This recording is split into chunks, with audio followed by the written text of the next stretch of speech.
to have the bollocks. Do you really want to go toe to toe with me on that? You've completely, like, what are we doing here? Levy isn't going anywhere. It's all down to timing, isn't it?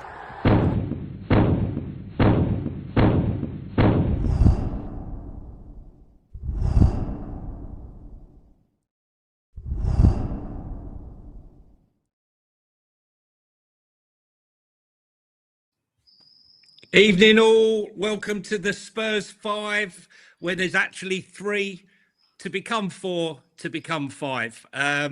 Sean is missing tonight, he's not feeling well, so apologies from Sean, but I'm sure we'll have a great show. To everyone out in the chat, you know what to do.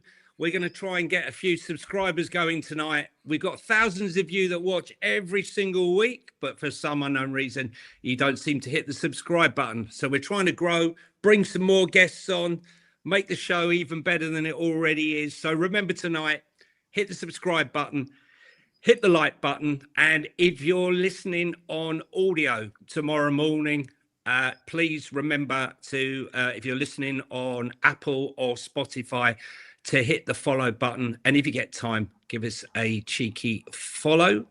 And big shout out to our sponsors, as always, OK Jersey.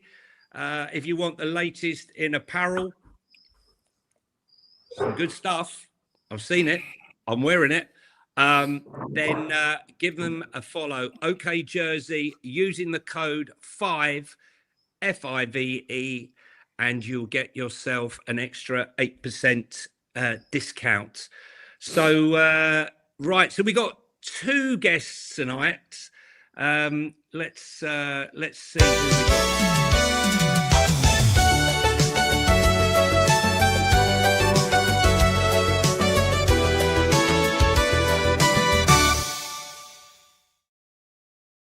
Who could be at the door? Oh, doesn't seem like anyone's at the door.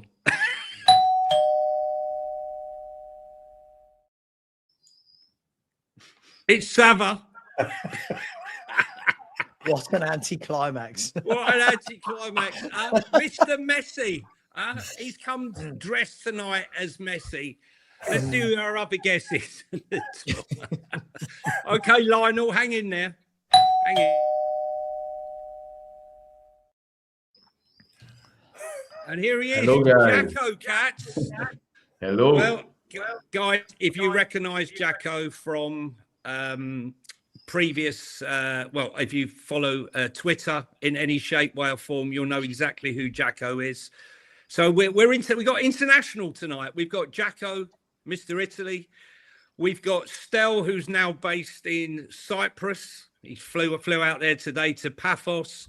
And we got Sava representing Argentina, where me and Lubo are just sort of representing the United Kingdom, whichever part you ever want to put in. So, guys, remember to make your comments. And there's quite a few comments tonight, a few things to talk about.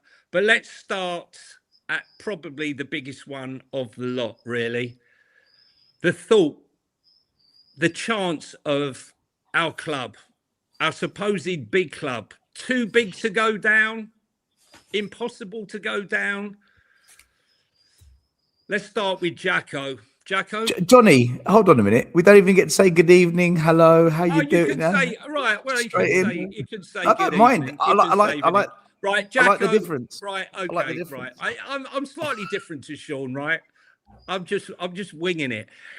Jacko, do you want to say hello to everyone? Tell everyone about your channel as well that you've just started. Yeah, if we can start with that.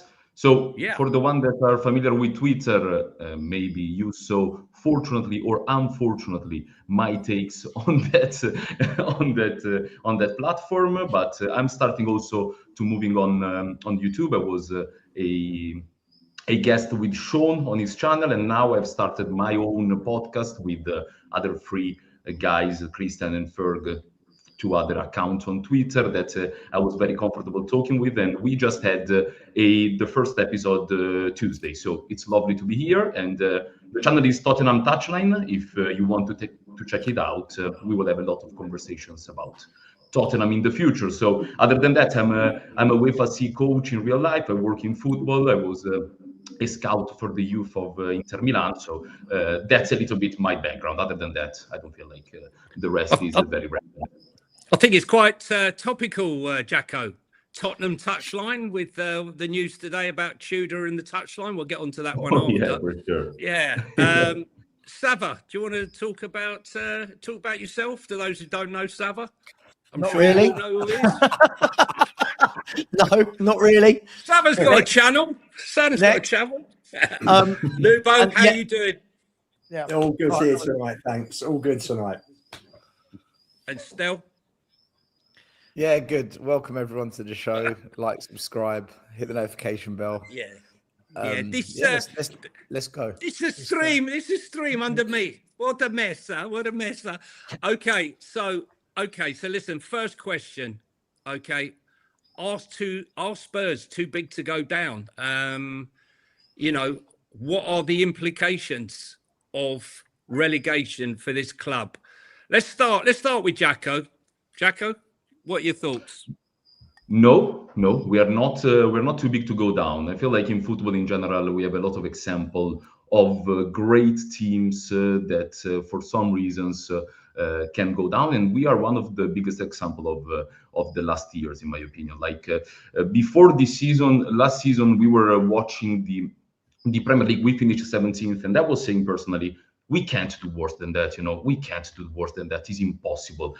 This season, we are here in almost March, fully in a relegation zone. So it's not even something that came out of nowhere. The signs were here even last season. The club failed to adjust certain key positions. The injuries are a huge problem. The change of managers, all the bad decisions that have been here for the last 5, 6, 20 years even. Now we're paying for it. And in this moment, I have also to be 100% sure I'm seeing West Ham, Forest, and us playing.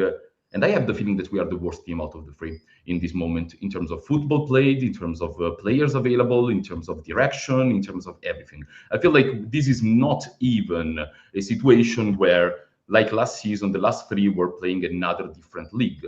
Now we are competing with Forest and West Ham that somehow are doing quite well in terms of performances. So it's not impossible. It's not impossible. It will be key to see who we can get back from the injuries. That's the key, because I don't have the feeling that Igor Tudor, as much as I don't feel like he's a bad manager, the fact that the quality that you have to work with for me is too low. And if we don't get back key players like Romero and Porro on top form, I feel like we are really, really, really on the edge of getting relegated.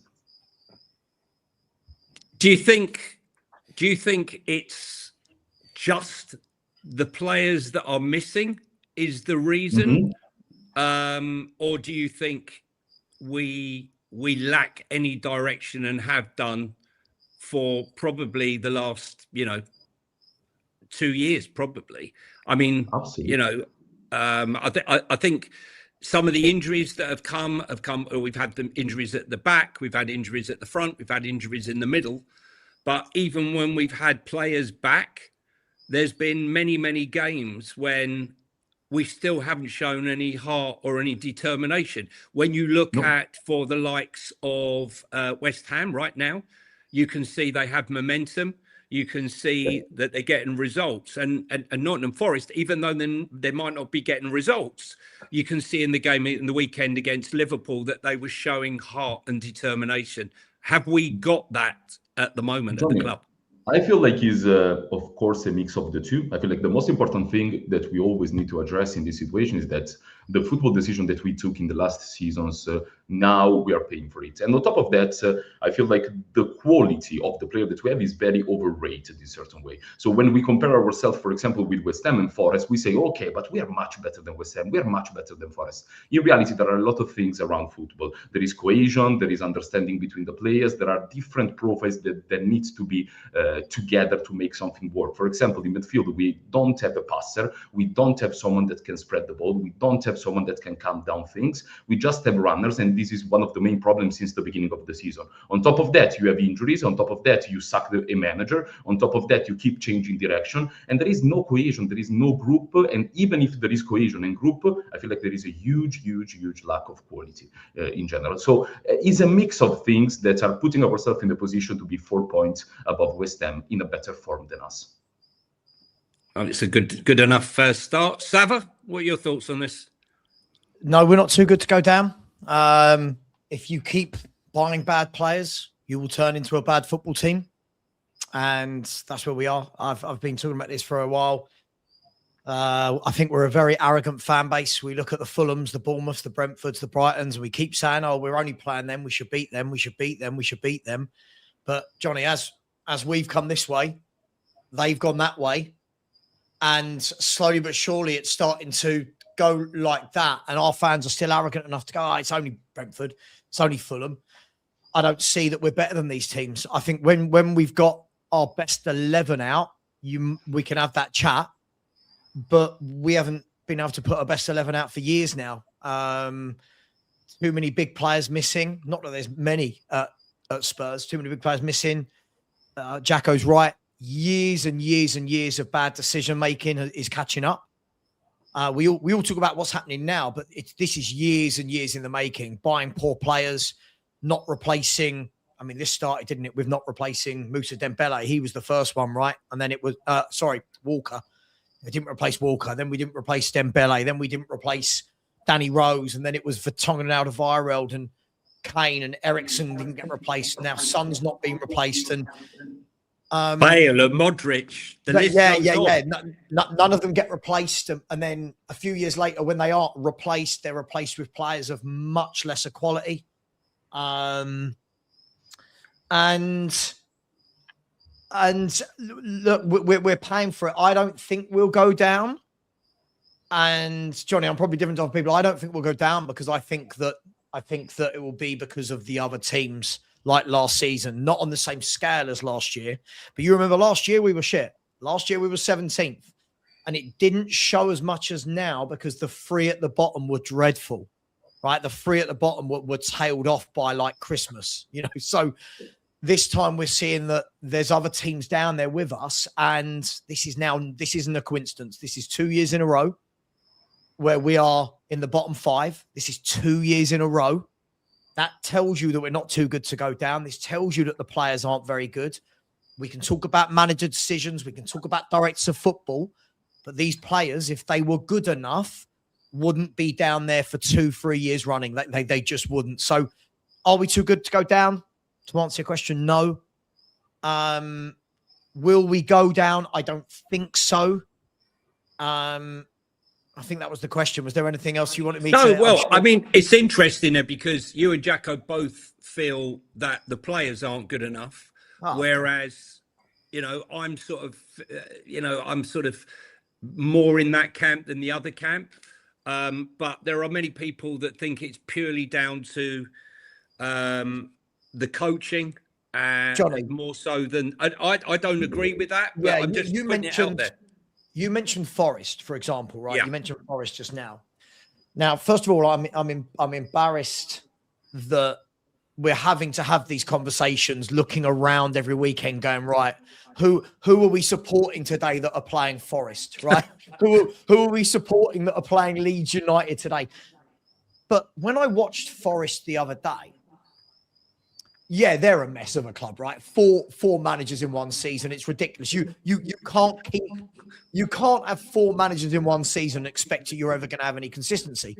But what I did notice is when Forest played the other day, when you looked at their team, they had two proper fullbacks, right? Two proper centre backs. Their midfield three had one ball playing midfielder, what Jacko alluded to. They had one box to box player in Sangare. And they had one attacking midfielder in Gibbs White. So they actually had what every good three-man midfield needs. They had two out-and-out wingers that were actual wingers and a striker that was an actual striker. And I look and I say, how can a club that a couple of years ago were in the Championship, that have had so many different managers, how can they at least have bought the right components to put an 11 together And then you look at Spurs. Forget who the manager is right now. I know all that people want to do is talk about managers. Forget the managers for 1 minute. If Spurs play wing backs, we ain't got proper wing backs. If we play fullbacks, we haven't got proper fullbacks. We haven't got any ball playing midfielder. We don't have proper wingers, and we don't have a top goal scorer. When you look at these things and you say, this is what we've built over 4 or 5 years. This is the squad that we've built. I think the only one that's been there longer than 5 years, if I'm not wrong, and this is what Lubo's here for, I think is Ben Davies. I think he's the only one that's been there longer than 5 years. This squad has been built over 5 years with no plan, no style, no ethos, no strategy. And we all sit there every week, don't we, Johnny? And we go, I'd play wing backs. I'd play 4-4-2. I'd play 4-2-3-1. I'd do this. I'd play that. This player. Really, if we all deep down remove our Spurs hat, look in, ask yourself the question: what has this actually been bought for? What have these players been bought for? What philosophy? What formation? What strat? And this is why when we say we've got better players than Brentford, Brighton, Fulham, you might have individual players, but the sum of their parts are great. The balance is wrong. For me, the balance is wrong. There's no balance. Is totally wrong. There's no strategy. Yeah. So Jacko hit the nail on the head when he was saying about, we got lots of runners, we got too many players, too similar. Let's come on to Stel. Stel, I know you think slightly different to that as far as the players, more so that it's the coaching and the inherent coaching that's been going on for the last couple of years. What's your thoughts?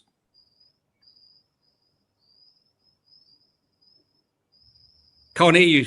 I agree with him. That was really well said. Sorry, guys. Sorry. Yeah. The most sense you've talked all season. I can't believe it. Can we clip that? Clip it. Yeah, no, I was saying it's the ground staff. We need to change the people who cut the grass. It's the blades of grass. There's an uneven. If you look closely enough from the south stand, you can look. I started a YouTube channel 6 years ago with Brian Daigle because nobody on YouTube wanted to talk about Enoch and Levy. Nobody.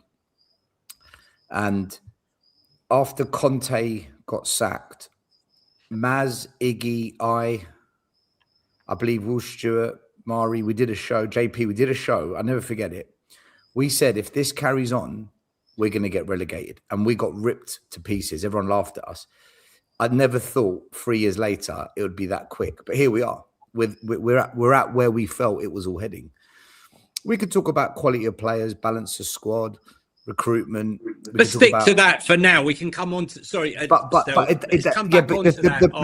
problem is it's pointless for me, Johnny, because we can talk about everything you want. At the end of the day, we've had managers who are very good, like Poch. We didn't want to back him beyond a starting 11. We've had serial winners. We didn't want them. We had a manager who won a trophy, but because the league form was bad, he had to go. We brought in a professor, a project guy. He was overruled by the people that brought him in who backed Arteta because Enoch wanted to step in and say, no, he's got to go. Whatever we do, we will never, ever, ever fix the issues. And the issues are multi-layered. An academy with no pathway into the first team. A scouting system that fails to consistently scout players of a level required for a Big Six club. Mismanagement of the finances. How we waste money on ridiculous expensive signings who are shit. And then we underpay when we're trying to bid for players that end up going to other clubs. We don't have the reputation to attract the top players anymore. We can't stick with any manager no matter what we do. And then you look at it all and you ask yourself, well, how is this ever going to change? The best we're going to get is great. Poch comes back, hurrah. He makes us a top 4 club again, and then he'll get sacked and because it's not good enough, and all hell will break loose yet again. For me, there's only 2 solutions. And I know people are going to shake their heads. I know people are going to lose their freaking minds. I don't. Still, I don't want to interrupt you, mate, but I just want to Why am I always the one who gets interrupted? No. It's, the point I'm trying to make here is we're going to go on to what you're talking about. I was just are you saying right here as we stand on this particular question? I'm not denying that what you're going to say, you've got your opinion. I'm not trying to stop that. But do you think that right now, the state we are in, the players, is it the players or has it been the lack of proper coaching? No, it's Enoch. It's Enoch, Johnny. Right, so it's nothing to do with the players? You don't think? Johnny, who recruits the players? Well, we know that. We know we're not saying Right. that. I Who agree coaches that the the players? recruitment's not been great. Yeah, we know that. Who coaches the player? No manager's given enough time at this club to develop a team. Agreed. A coaching style, right? No football director stays in the job long enough to build a squad. Whatever we do, it's in bits and bobs, and the next guy comes in, inherits the mess, and then he tries to clear it up. He clears some bits, but then he makes another mess, and then he goes, and the next guy comes in. It's constant dirty laundry that never gets cleaned. For me, the problem at the moment is coaching. It's the players. It's the philosophy. And it's hiring a manager who has got no Premier League proven pedigree for a situation that is dire. And now he's coming out and saying things like, Frank, Arsenal's the best team in the world. This is the toughest job I've ever had. What confidence does that give the players or us as fans? At the end of the day, Johnny, and I'll just summarize it quick, and then I know we're going to get into it later. If anything's, do I think we can go down? 100%. 100% we can go down. What will fix it? Two things. One of them has to happen. Enoch sell up, or we have to get relegated, because then they're going to have no choice but to focus on football. Otherwise, they'll never see Premier League money again. They'll never see European money again. And I know for a lot of fans, that's a big thing. Just quickly, there's a massive echo. There's somebody's got It's Johnny. It's Johnny. Somebody's got a screen sometimes. or something. As every time you speak, I'm hearing it twice. Just so you know. Just so you know. I think it's Johnny. It happens sometimes. Anyway, Johnny, look, I've answered, mate. I think it's coaching. I think it's manager. I think it's recruitment. I think it's the whole lot. But nothing will change until Enoch goes, or we have to be relegated. So Enoch have got no choice but to focus on football. Otherwise, they'll never see Premier League money again, and they'll never see European football money again. If we stay in the Premier League, my opinion is Enoch will just keep doing what they've been doing for the last 20 years. Give the fans a story. Fans lap it up until the project fails, and then we recycle and we go again. That's what I think of it. Lubo, I know you're a mix of all of it. You're probably a smorgasbord of all of the things that are wrong with the club. But when we look at, for example, at the moment, I look at that Forest team, and I see a team of players who I would like to have at my club.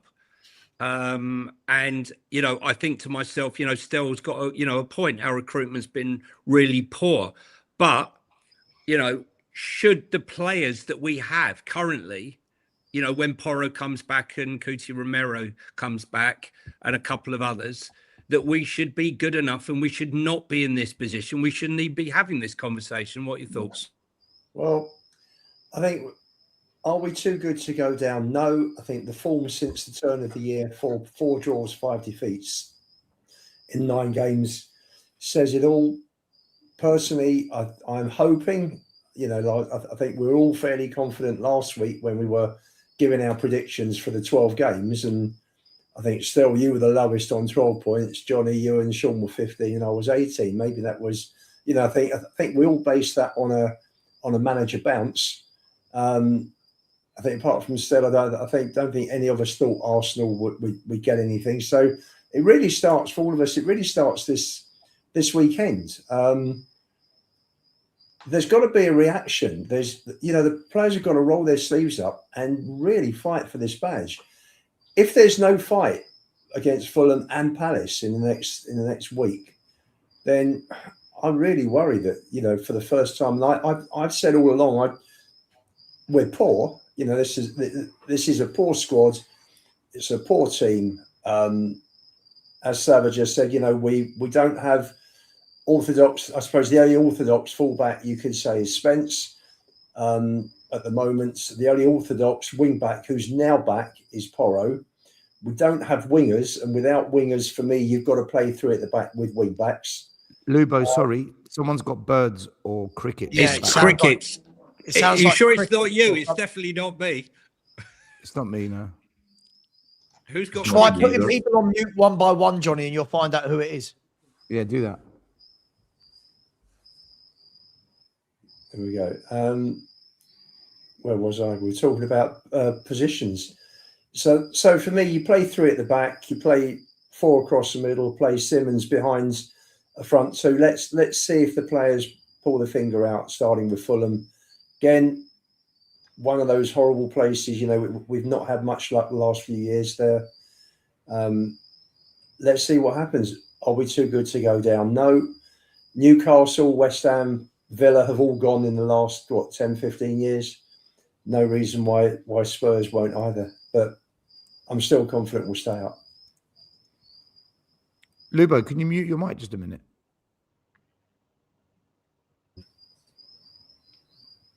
No, it's No. not Lubo.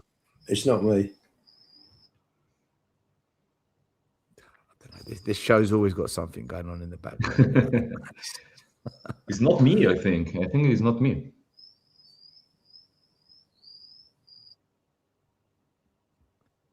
Okay, it's gone. Who's muted? It's gone. Who have you muted? Johnny. Johnny, you're on mute. You're on mute. It's You're on Are, mute. they, Johnny. are there crickets in North London? I didn't know It's that. Lubo. I think it is He's got- Lubo, isn't it? It's 100%. It's Lubo. It's Lubo, Jacko, yeah. you were shaking your head. You were shaking your head. Yes, at, I was shaking my head on one I'll thing. go out and come back in. I'll go out and come back in.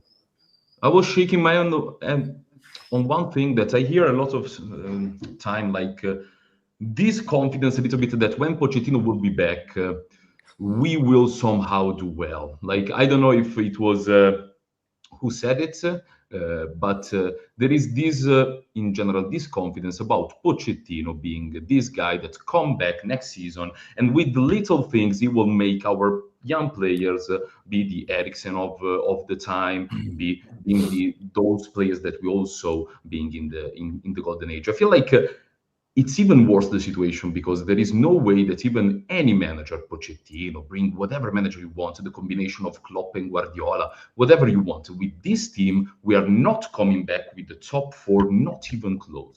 At the bet, we can go to mid-table. And it's the truth because the good players that we have, Maddison, Kulusevski, are injury prone. You don't know where they will be available, if they will be available, in what term they will be available. Destiny Udogie is another good player that we have, is injury prone. Other than that, the other players that we have, no one is a world-class player other than Romero, arguably that next season we don't even know if he will be here. So I feel like even with Poch in general, my problem is that if it feels like Pochettino is the solution in the end. So now things are not going well. We wait for the summer that Pochettino comes back, and what? And what will happen? Man? Jacko, can I back you up? And this is where I kind of, so much of me agrees with Stel. I'm sure we'll get into. I can't disagree with him more on the relegation thing, but so much of me agrees with Stel on. Look, what they will do is they will bring back Pochettino because it is the plaster rather than the surgery, right? It's the don't worry about giving me triple heart bypass surgery. Just give me 3 or 4 paracetamols and hope that my heartburn goes away. Yeah. But the difference is and what I was saying there about, we can talk about manager coaching all we like. The problem is, and I'm sure people are so bored of hearing this, until there's a strategy from the top down, until they bring in a director of football that says, right, this is going to be our club strategy and ethos for the next 5 years. It doesn't matter what coach you bring in because that coach will be given 18 months, 2 years at a push. The next one comes in and we all go, oh, it's the manager. Unless we get that from above, right? And unless we stop all this silly bitching and moaning between us all about, oh, Frank, oh, Ange, oh, Conte, oh, Poch, none of that really matters. Unless we get in, and I always use this guy as a reference point. It doesn't have to be this guy, by the way. I just use him. Unless you're going to bring in someone like a Campos or a Rangnick and say, here's the keys to the castle. You've got 5 years. You are in charge of our budget. You are in charge of our philosophy. You hire the managers, you hire the scouts, you hire the players, right? Go and build something in 5 years. Until we do that, what chance does somebody like Poch have? He'll come back. And I'm not saying I don't want him, Jacko, right? I don't care really. Poch will come back fans will lose their mind because they're easily pleased. Oh my God, Poch is home, right? He'll do well for X amount of time. We'll get a lift. And then what will happen is we'll ignore conveniently, like we did last time. If you look last time, everyone said, oh, we want what we had under Poch. No, we don't. Under Poch, we had a good 11. Nothing was built around that. No structure, no ethos, no squad, no succession planning was built other than a good 11. Can I add another thing? Yeah. Sorry, I was just until that happens, I genuinely don't think any of it really matters. Poch will come in, and what he won't have this time, Jack. But Sava, hang on, look, just one thing still, really quickly. What Poch will this not. This is why we have to get relegated. No, I'm sure we'll come to that, guys. But just quickly before we get to that, but the point is, Poch this time will not be coming back to Harry Kane, to Heung-min Son. He won't have Moussa Dembele in midfield running the show. He won't have two of the best centre-backs in Europe.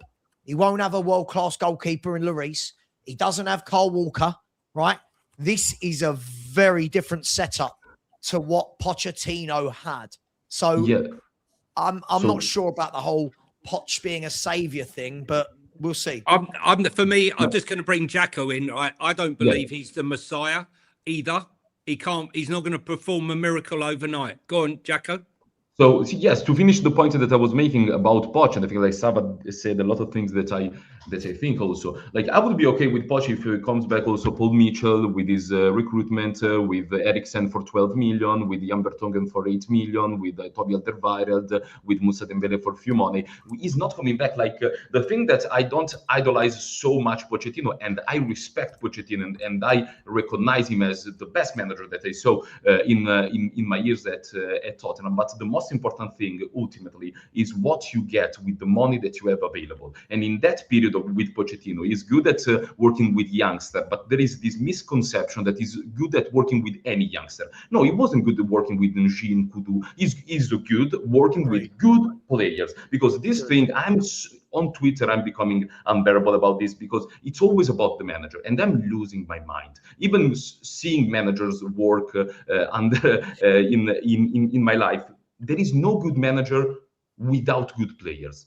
And there are bad managers that win with good players. Like the manager is so, like, I'm not saying irrelevant, because it's important to create the atmosphere, to create a good environment, to create, but people make it like he's the one that will decide our fate. Is not. And with Thomas Frank was the same old thing. They all said, okay, now Thomas Frank is out. Now we have a real manager in Tudor. Now we will see a great manager bounce. We saw nothing, absolutely nothing, because the team is not even there. So I feel like all these years we've been putting so much blame on top managers like Conte, Mourinho, Pochettino. We had a lot of top managers that weren't able to work with the team, and now this is the worst team that we had in the last season. I'm not sure, and I'm sure that even Guardiola and Klopp, if they come to Tottenham, we will still losing until you don't give them the keys to get the players that they want. In that moment, we can change. Until that moment, it's impossible to change, and all the managers are just in the position to fail every time. And Tudor is not different.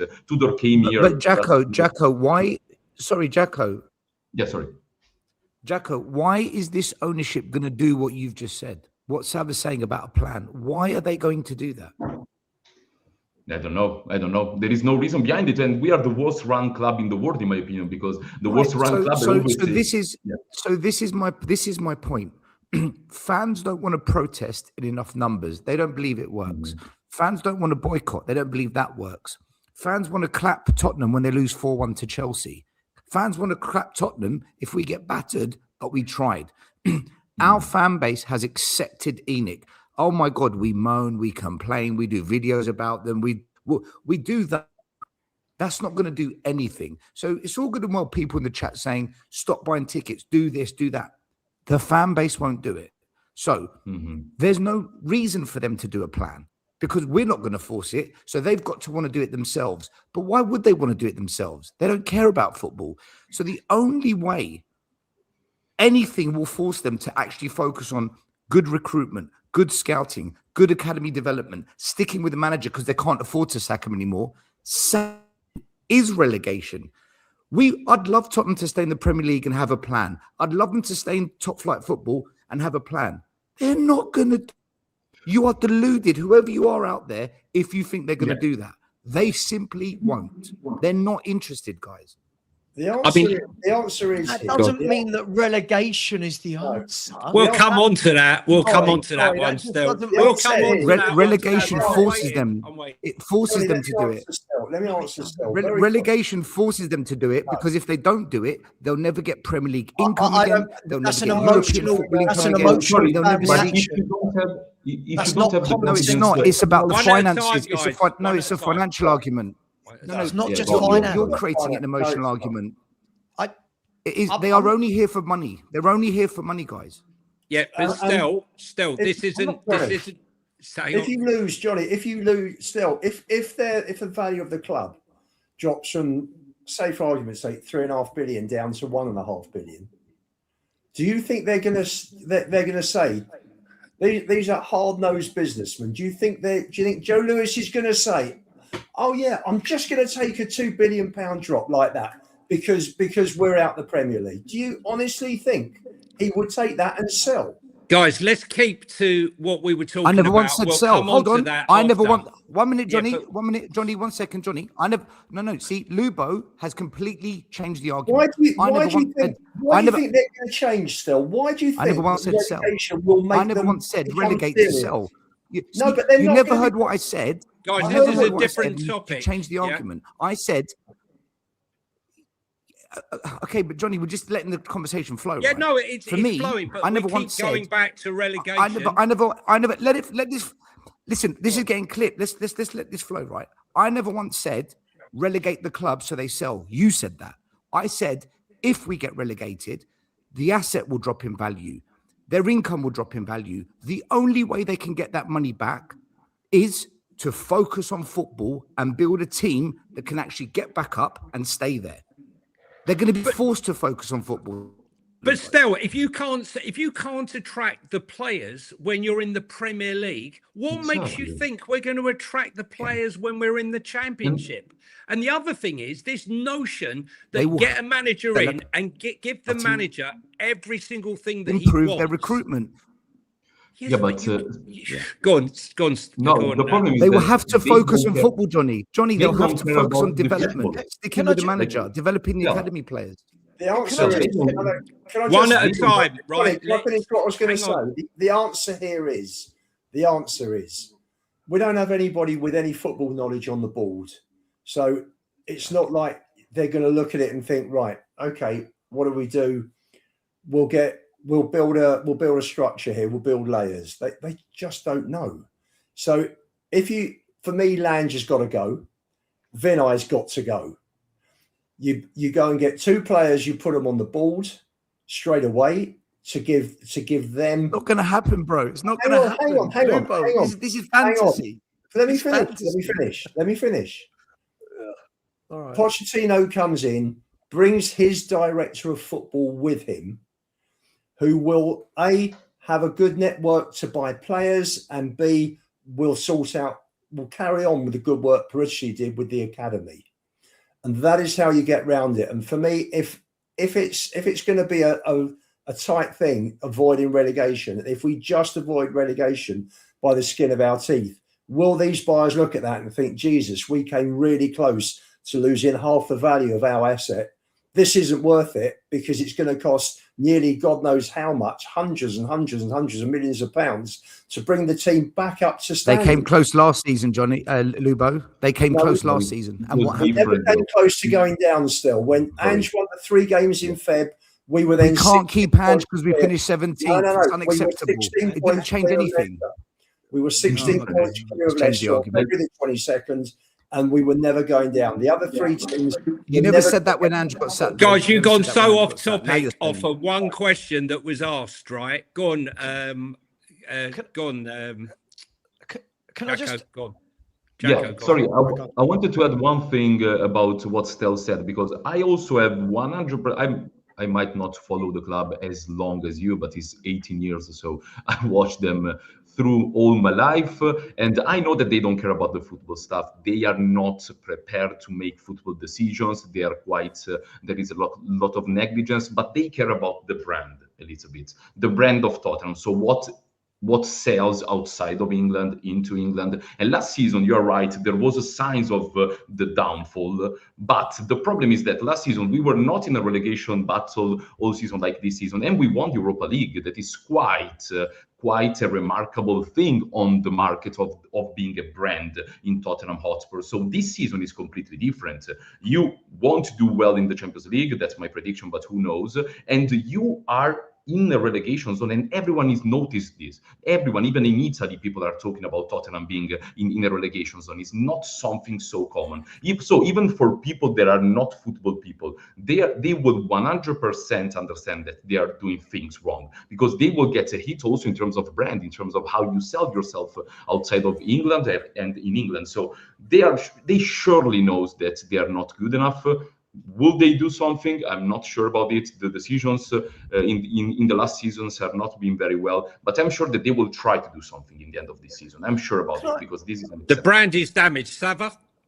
Yeah, look, I think what we're doing though is I get Stell's argument, but the argument that just because they won't implement what we say they need, that the alternative is relegation, that's not two wrongs making a right. They're just two wrongs completely. Whether the board are going to do what we need them to doesn't mean, oh, good, well, they'll get relegated. And I sat down earlier today and, I've watched a lot of really good podcasts with, finance experts, football experts, and sat down with, just myself and a pad of paper and wrote down a few things as to when fans say, let's get relegated, it's purely emotional because of their love for the club and the hate for the owners, but they're not thinking like business people.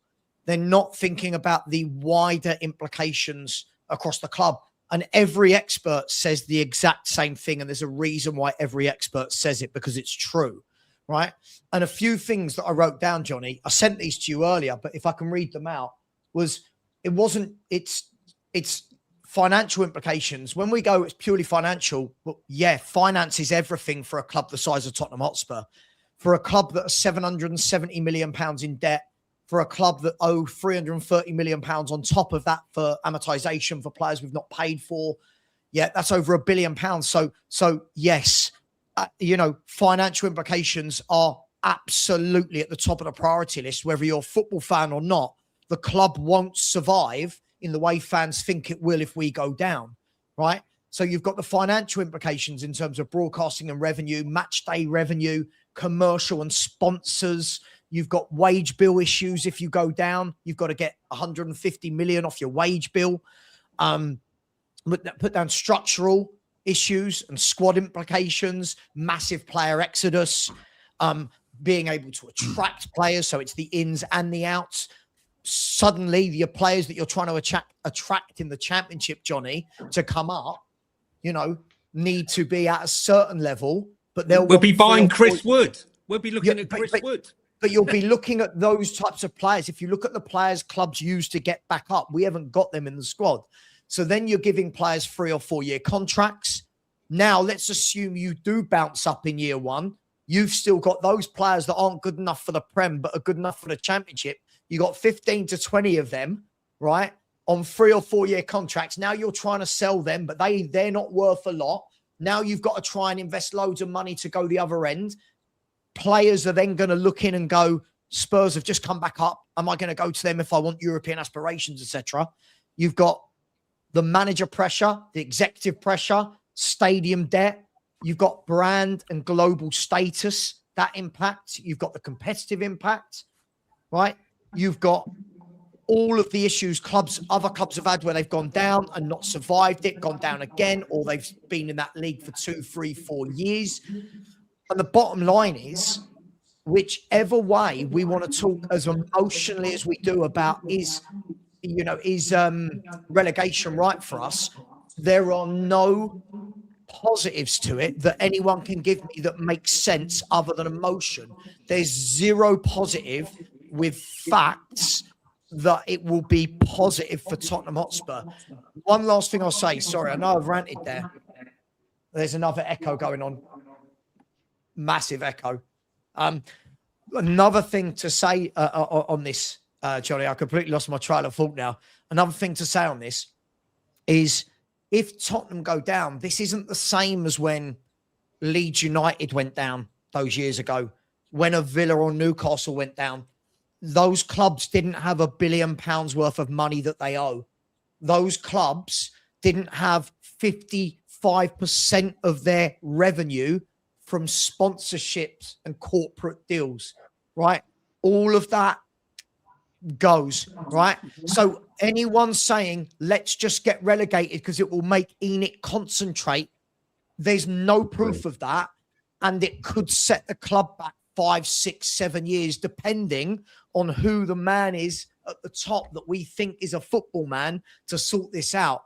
So if anyone can give me any evidence of where this has ever happened before on this scale, because we will be the biggest ever Premier League club to get relegated, right?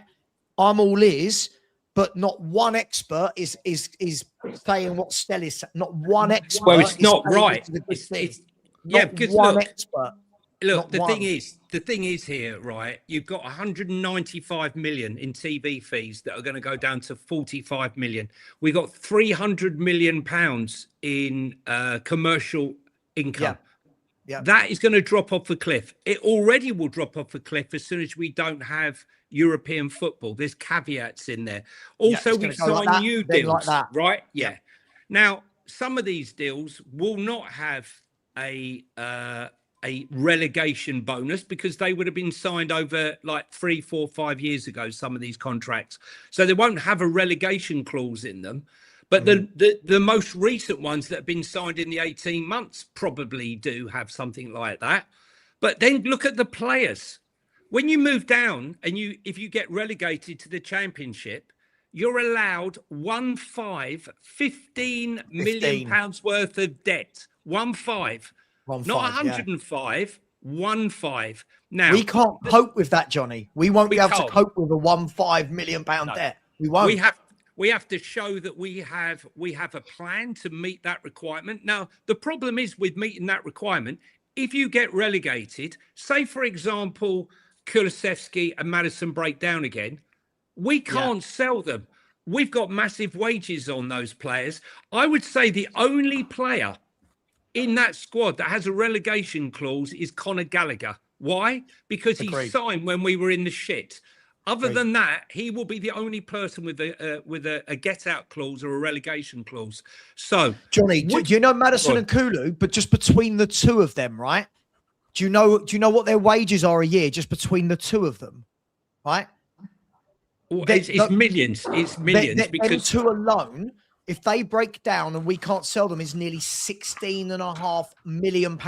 So of your £100 million you'll probably need a year in expenditure, 16 million of it will be on two players that you can't sell. It doesn't make, you can't get relegated. It will cripple the club. The other thing to bear in mind is, when we moaned about the club only spending between 44 and 45, 47%.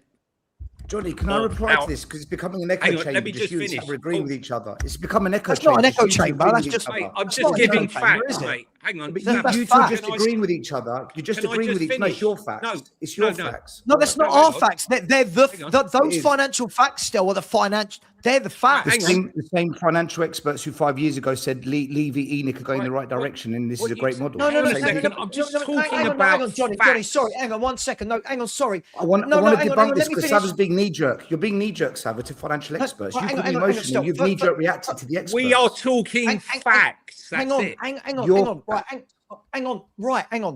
But again, we're doing that thing where two rights. I haven't spoken yet. We're doing that thing where two wrongs don't make a right.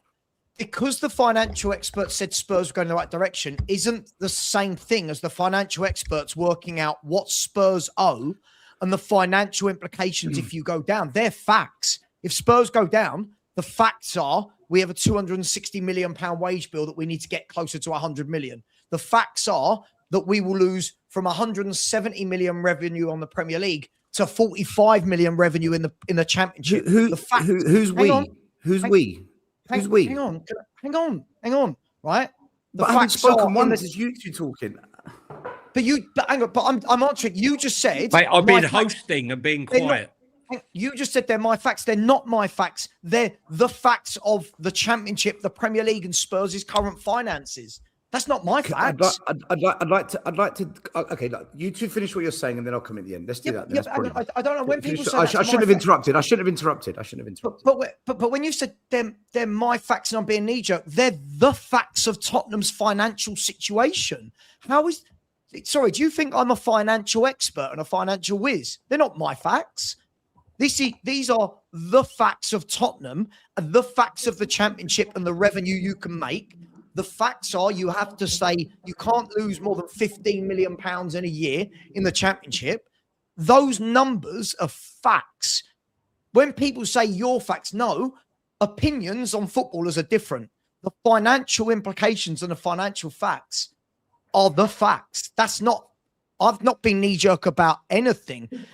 How It's anyone facts. thinks getting relegated for a club that owes £1 billion is just Can I just add to this, Sava? Right. Look, Stel, I understand why you're sort of reacting to it. What we're saying here is purely the numbers, what the differential between where we are now, what we have now as a company with our 600 million income, and how that will affect us should we drop down. Straight away, 145 million loss from TV.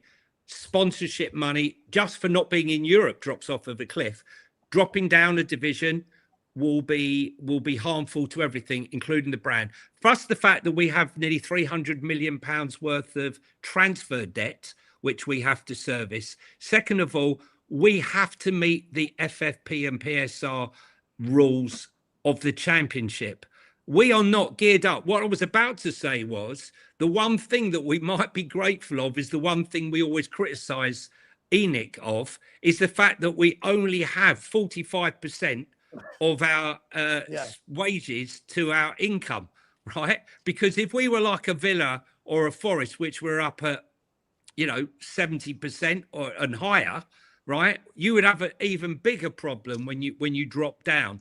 So it is a fact that if we drop down financially, we're not saying we're going bust, but the ramifications are severe for the club. Yeah. And they certainly will not if we are forced to sell players. I'm not saying we'll have to have a fire sale and take cheap values. If we had to sell Cuti Romero, believe me, there's more than a few clubs that would want to sell him. The same with buy him, the same as Mickey van der Ven. But my point here is the players who would be replacing them will be far worse than the crap that we're already complaining that we don't have good enough players. Yeah. That's the point. Can I add one thing also, because like other than facts that I'm not really someone that watch into numbers and economics, but just in terms of football, the other big example that we have of a top team getting relegated that I remember recently was Juventus with the scandal of Calciopoli. If you remember, 2006, they go down. The problem is that that's a team that went up immediately after. But another problem that we have in the team, that in that Juventus team, there was players like Del Piero, Buffon, players that were really feeling the shirt, that no matter what, they will keep with the team. They will try to help the team. They will sacrifice 1 year of their career and they will stay there to let us up. As you said, Johnny, the only top players that we have, Madison more or less, Kulusevski more or less, Romero 100%, Van de Ven, very good player. They won't stay here. They won't stay here even if we stay in the Premier League for me next season. But if we go down, we will lose a lot of players. And with the ability that we have to spend money on absolute nothing. And the problem that I have is that now we will be bad for at least 2 or 3, 4, 5 years. Because the problem is that before at least we had this thing that to get top managers. I remember, for example, with Conte, we had Conte and we got some pull, a little bit of pull. So with Conte, Kulusevski and Bentancur were okay to join in Tottenham because there was Conte. And Conte was okay to join in Tottenham because there was Kane. Now we don't have Kane. We will not have a top manager for a long time, and that's something that we need to be fair with ourselves also. Because if not, the expectation is always very high. Thomas Frank is not good enough for what?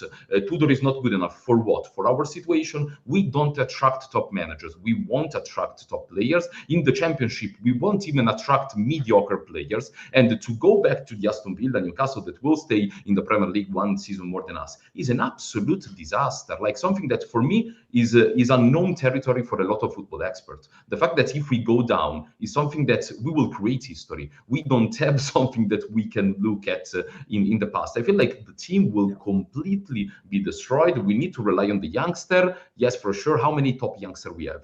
Not many that they can go and get us up from the Championship to the Premier League. So I really don't see what's the future. If you go into the Championship, it's just a disaster, an absolute disaster. If we save ourselves, maybe we get lucky, and maybe with the new director of football, and maybe with a little bit of money, we can come back into Europa League type of stuff. If not, if we go down, there is no way that we go back to European spot for me, at least for 10 years, seriously. Can I just say, before Stel brings Stel in, I just want to ask Stel, do you believe that a very near miss where we missed by the skin of our teeth can be just as effective in making them focus on the football? No. You don't? No. See, I believe that that's the case. No, that's just wishful thinking. They're emotions that fans are going to cling on to in hope that they'll get a plan. They'll get new footballing people in the club. Maybe they'll implement some of Lubo's manifesto, and that you're going to see this magnificent Tottenham Hotspur rise from the ashes. It's absolute bollocks of the highest level. 25 years. Been saying it for 6 years, and it just gets worse and worse and worse. And now people think maybe, this could be the moment. No, it won't. Nothing's going to change with ENIC. As long as they're owning the club, nothing will ever change. For me, what I was going to say is I don't disagree with the data that the experts have put out there. I don't disagree with the financial data that the experts put out there. That's all we're saying. And I was agreeing with that. What I disagree with is these experts 5 years ago, none of them called out ENIC. None of them called out Levy. When idiots like me were, I was called a moron. Now, all the experts doing these financial shows saying this is the damage for Tottenham, these are the implications that will happen, it will be crisis, they're now questioning ENIC and Levy. So I'm glad the experts now agree with the moron Stelios from 5 years ago. These experts, none of them look at it from a footballing perspective. Let me. Sorry, but I just don't see the link. Can I finish my point? I've sat here. Let me just. Sorry, but it just doesn't make sense. It's let me finish the point. Let me finish the point. Let him go and then come back. Sorry. Yeah. All right. Exactly. Sorry, this doesn't work. I just want to finish the point, man. I just want to finish the point. Drop it. Thank you. Thank you. Cheers. Thank you, Sava. Appreciate it. So, what I'm saying is this. These financial experts are not wrong with the data they're putting forward. I don't disagree with it. What I'm saying is this. It's not catastrophic for us. It's not my asset. I don't own the business. I don't own the football club. I don't own the debt. I don't own the income. ENIC does. It will be catastrophic for ENIC. Where we get emotional about it is we support the club and we don't want to see our club in that situation, which I totally understand. However, the only way ENIC will ever change, guys, the only way ENIC will change is if either they sell and they're not here, or if they feel the kind of financial pain that will force them. It will force them to change their entire mentality towards football. And if they do that, it might take 1, 2, 3 years. Like Jacko said, it will take 10 years. It's not going to take 10 years. It will take 2, 3, worst case 4 years. But at least then, ENIC will have to say, we can't afford to keep sacking managers. We don't have the money. We can't afford to be mucking around with transfers because we can't afford to get it wrong. We can't afford to not bring through the academy players because that's the cheapest way to do it. They will have to bring in people and put together a top draw footballing plan. Otherwise, They'll never get their asset valuation back. They'll never get their share price back. They'll never get Premier League European income back. And the fans will slowly but surely stop going to the games, which will hurt them more than anything. If we could do what I just said by staying in the Premier League, guys, I'm all for it. Let's stay in the Premier League. But all the evidence shows us staying in the Premier League gives ENIC everything they need. And that's why I'm saying it, guys. And zero evidence to show what you've just said will happen if we go down. But there's zero evidence to say if we stay, nothing changed, that something will change. But at least then we're in the Premier League, right? At least then we're in the Premier League. So what? And all you do is, and all you do and I do and Lubo and Johnny and all we do is moan every year in the Premier League. We just moan. I'd rather moan in the Premier League than in the Championship. I'd rather not moan. I'd rather not moan. I'd rather It not just moan. doesn't make any sense. Why would you ever? I'd rather not moan. Well, relegated? I'd rather not moan, Sava, at all. I'd rather be in Yeah, a of near. course. I'd rather be Lubo, in you're a on near miss mute. car crash. I'd rather be in a near miss car crash, right? Than It's a a car car crash crash. every season. It's a car crash every season, Johnny. Every season. Last year you were moaning about, I'm not putting up with 22 losses, and it's the same shit this year. Yeah, Same I feel crap. the same. I feel the same. I Sure, do feel it's the a doesn't car mean crash relegation. But It's I a car don't crash want- now. but I Lubo, don't you're want on mute, relegation. mate. Lubo, you're on mute. Every time you move your Lubo nothing's has coming said out. some of the best comments he's ever made tonight. Lubo, take yourself off mute. Right, is that okay? You're back. They're back. No echo? No. echo. Right. Perfect. Let me give you let me just give you some hard facts here. This year's payroll in the Championship, total across 24 clubs, is £469,629,200. Ours is 260. 24 clubs here is 469. The highest payroll is Leicester City, 42.7 million. So Who are getting screwed.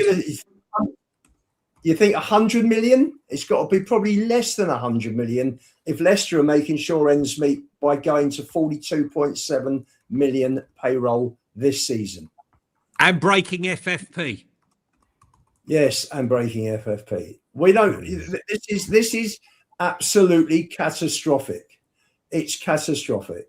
It will. Yeah. You know what? And will you be happy still if the club goes bankrupt and we end up starting a new Tottenham Hotspur Football Club, 8 divisions That down? won't happen. That won't happen. Really? It won't. Yeah. Okay.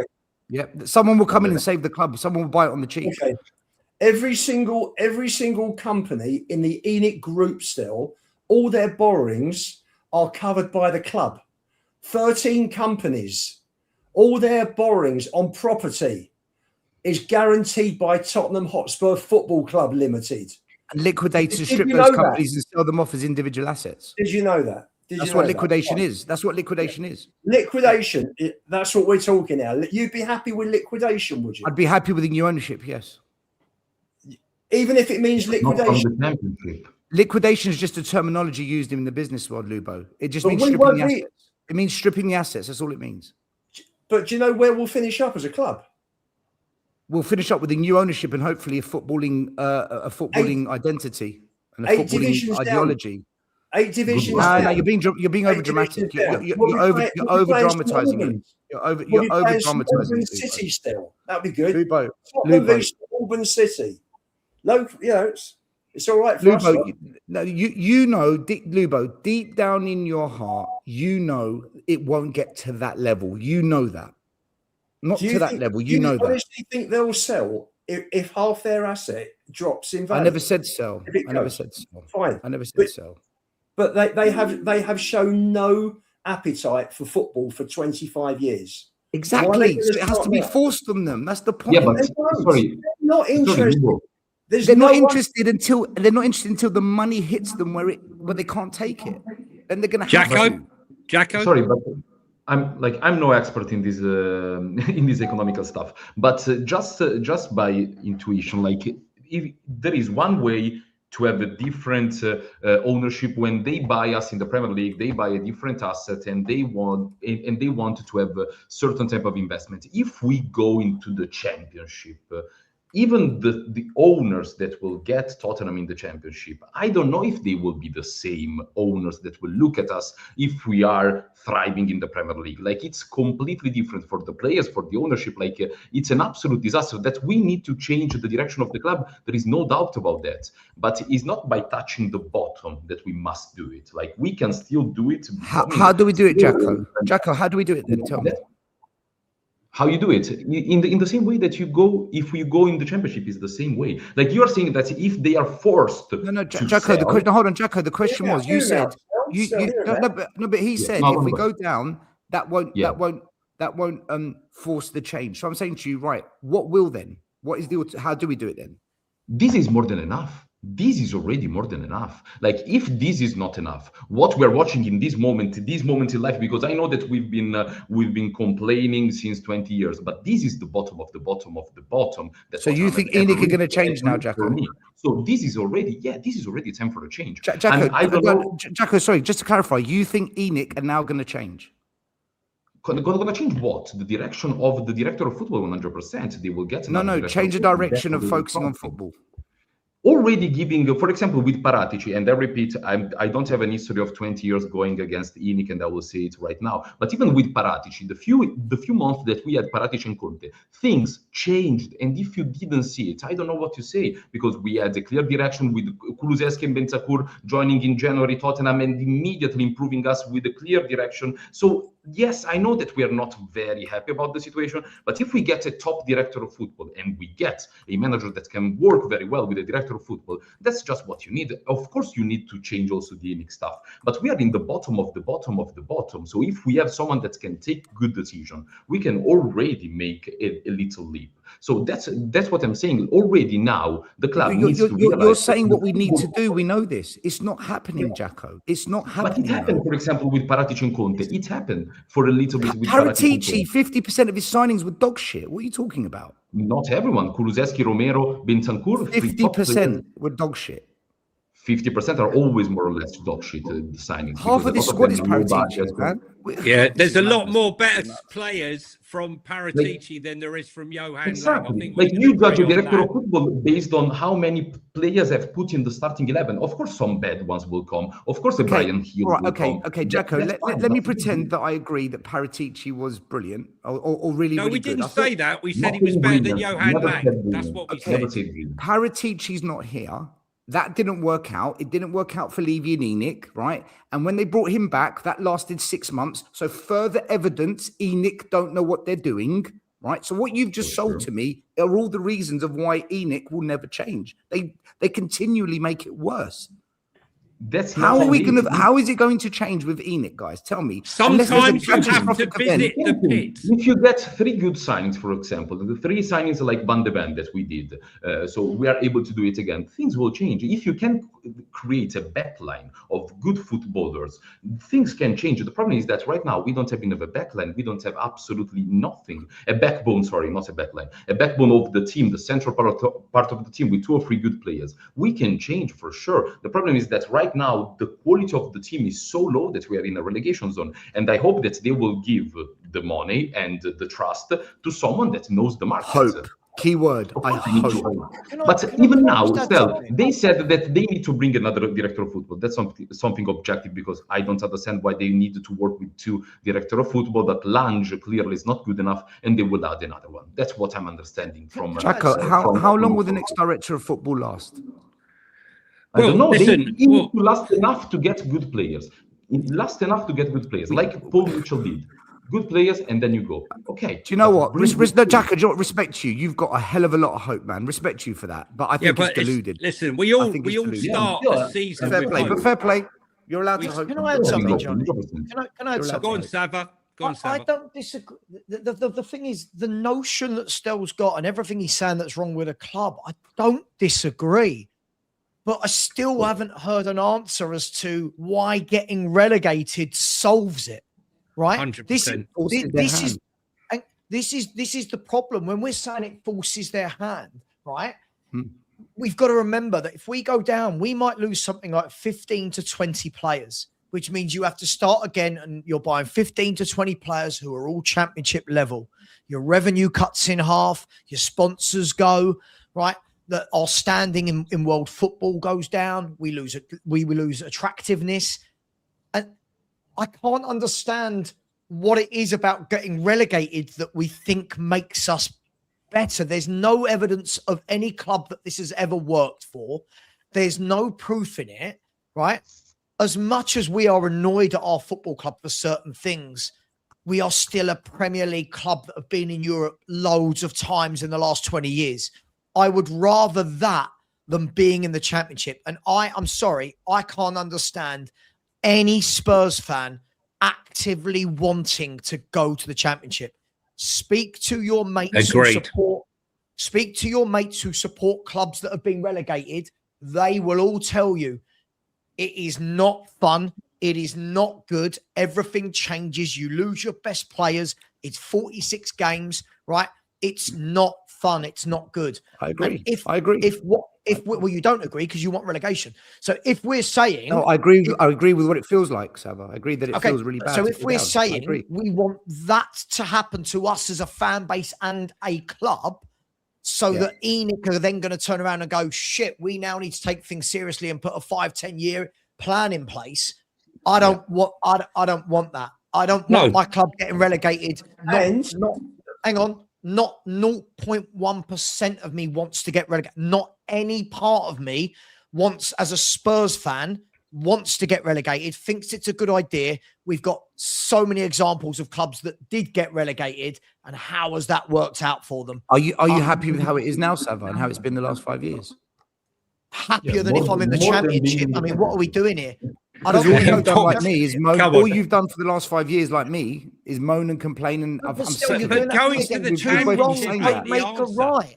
So because I don't know, it forces a change, Sava. It forces a change. Let me do the hang on. You hope it forces the change you want still. No, it does because they only think about money. I'm talking, right? You're sitting there saying to Jacko, right? This is where it's so contradictory. You're going to Jacko, and what makes you think it's going to change if this happens? What makes you think? I love your what was the word you used? I love your positivity. I love your hope. But then isn't that exactly what you're saying about if we go down, that you're hoping that it changes them and that they suddenly go, you know what? Right? If we go down, right, we're going to have to learn how to run a football plan. 2, we're going to get promoted in year 1. 3, when we get back up, we're going to do everything differently, suddenly pump in loads of money, start buying top players, paying top wages.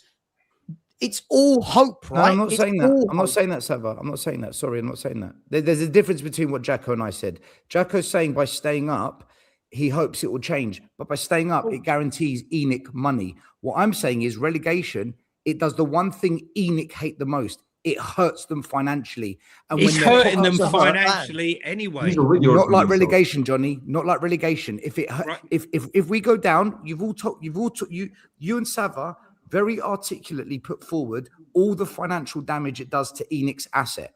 If we go down, it will hurt them so much they're either going to have to sell, which I don't think they will, or in order to get their money back, you're going to have to come up with a football plan. Right, guys, let me do the super chat. Right? This is more about hate for ENIC than love for Tottenham, right? No, I love Tottenham. Tottenham. How else is it going to change? Everything you're aiming at is ENIC. We're Tottenham fans. As a Tottenham Hotspur fan, and this is why I can't have you ENIC owns Tottenham, Sava. ENIC owns Tottenham. Yeah, thanks for teaching me what I know, right? Then don't make out that they don't then. I didn't. As a Spurs fan, you can't say because I've moaned for 5 years or so about how the club's run that I should actively want my team in the Championship. That's not I'm right. I'm not telling you what to want, Sava. I'm just putting forward my argument as the only way we can change things at this club is either ENIC sell and the fans aren't going to force that because they don't want to take action, or ENIC have to feel the kind of financial distress that forces their hand. Otherwise, you tell me why ENIC will ever change. That also my money's secure. My money's secure. It ruins them. Guys, can you stop? Can you stop? Let Jack. It won't ruin you financially, Sava. It will ruin ENIC. Still, on your point, because you said to me that clearly I'm a little bit deluded, and it's fine to think that things can change with Tottenham. But at the same time, you have with ENIC, Jacko, with ENIC. Within, okay, within, absolutely. At the same point, I'm correcting what he said because I never said that. Don't let him finish. No problem, no problem. Just say things I never said. No problem. Sorry, Stel. Just to say that I bring you an example that have a lot of there are a lot of examples in world football of just a manager and a director of football getting into a club and transforming the club, not maybe for 5 years, but just being there in one season. They got, for example, 5 good players that they will create the backbone of a team for the next 10 years. We saw that with Paul Mitchell ourselves and Pochettino, and there was still Inic there, and they got a backbone of Jan Vertonghen, Alderweireld, Moussa Dembélé, Eriksen, Kane, Dele Alli. That worked towards 10 years. And even when Paul Mitchell went out because he didn't work well with Inic, we still get the benefit from that job. So that's how, in my opinion, we can improve. On the other side, you don't have, and I fully understand that you don't have any confidence that we stay in the Premier League and they do something, even though I feel like they already got a huge hit in terms of economics, because we are not anymore the brand that we were last season winning Europa League and that we were in the last 15 years, being 10 years out of 13 in Europe, something like that. So we were a consistent team in Europe and in terms of also selling around Europe. So it's already a huge hit. But if we go down, you trust them to change. It's no, I don't trust them. No. Sorry, Jacko, I don't trust them. No, Jacko, sorry, I don't trust them. Jacko, I don't trust them. So they're forced to change. No, they're forced to change. I don't trust them. What way? They will be forced to. Change. Also, now they change. It's no different, mate. They haven't changed. Every time that they change manager, they try to change. And look at what they do. Imagine what they can do if they're forced Jacko, we to haven't change. changed. We're dog shit. But you know awful. what? Still, changed.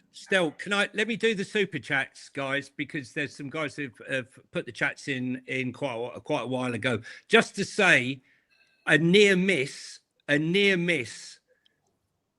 escaping by the skin of the teeth will also potentially make them focus. But let's see. We've had years of bullshit, years of false promises. So I get what you're saying, Stel, right? But something's got to change at some point, right? And maybe this is the wake-up call they need. Johnny, right? can I just say one thing? Not relate to what you said. Just want to, Yeah. I'm not. This isn't an argument. I just want to say, people in the chat, some of you being really, really horrible towards Sava, and some of you being really, really horrible towards me.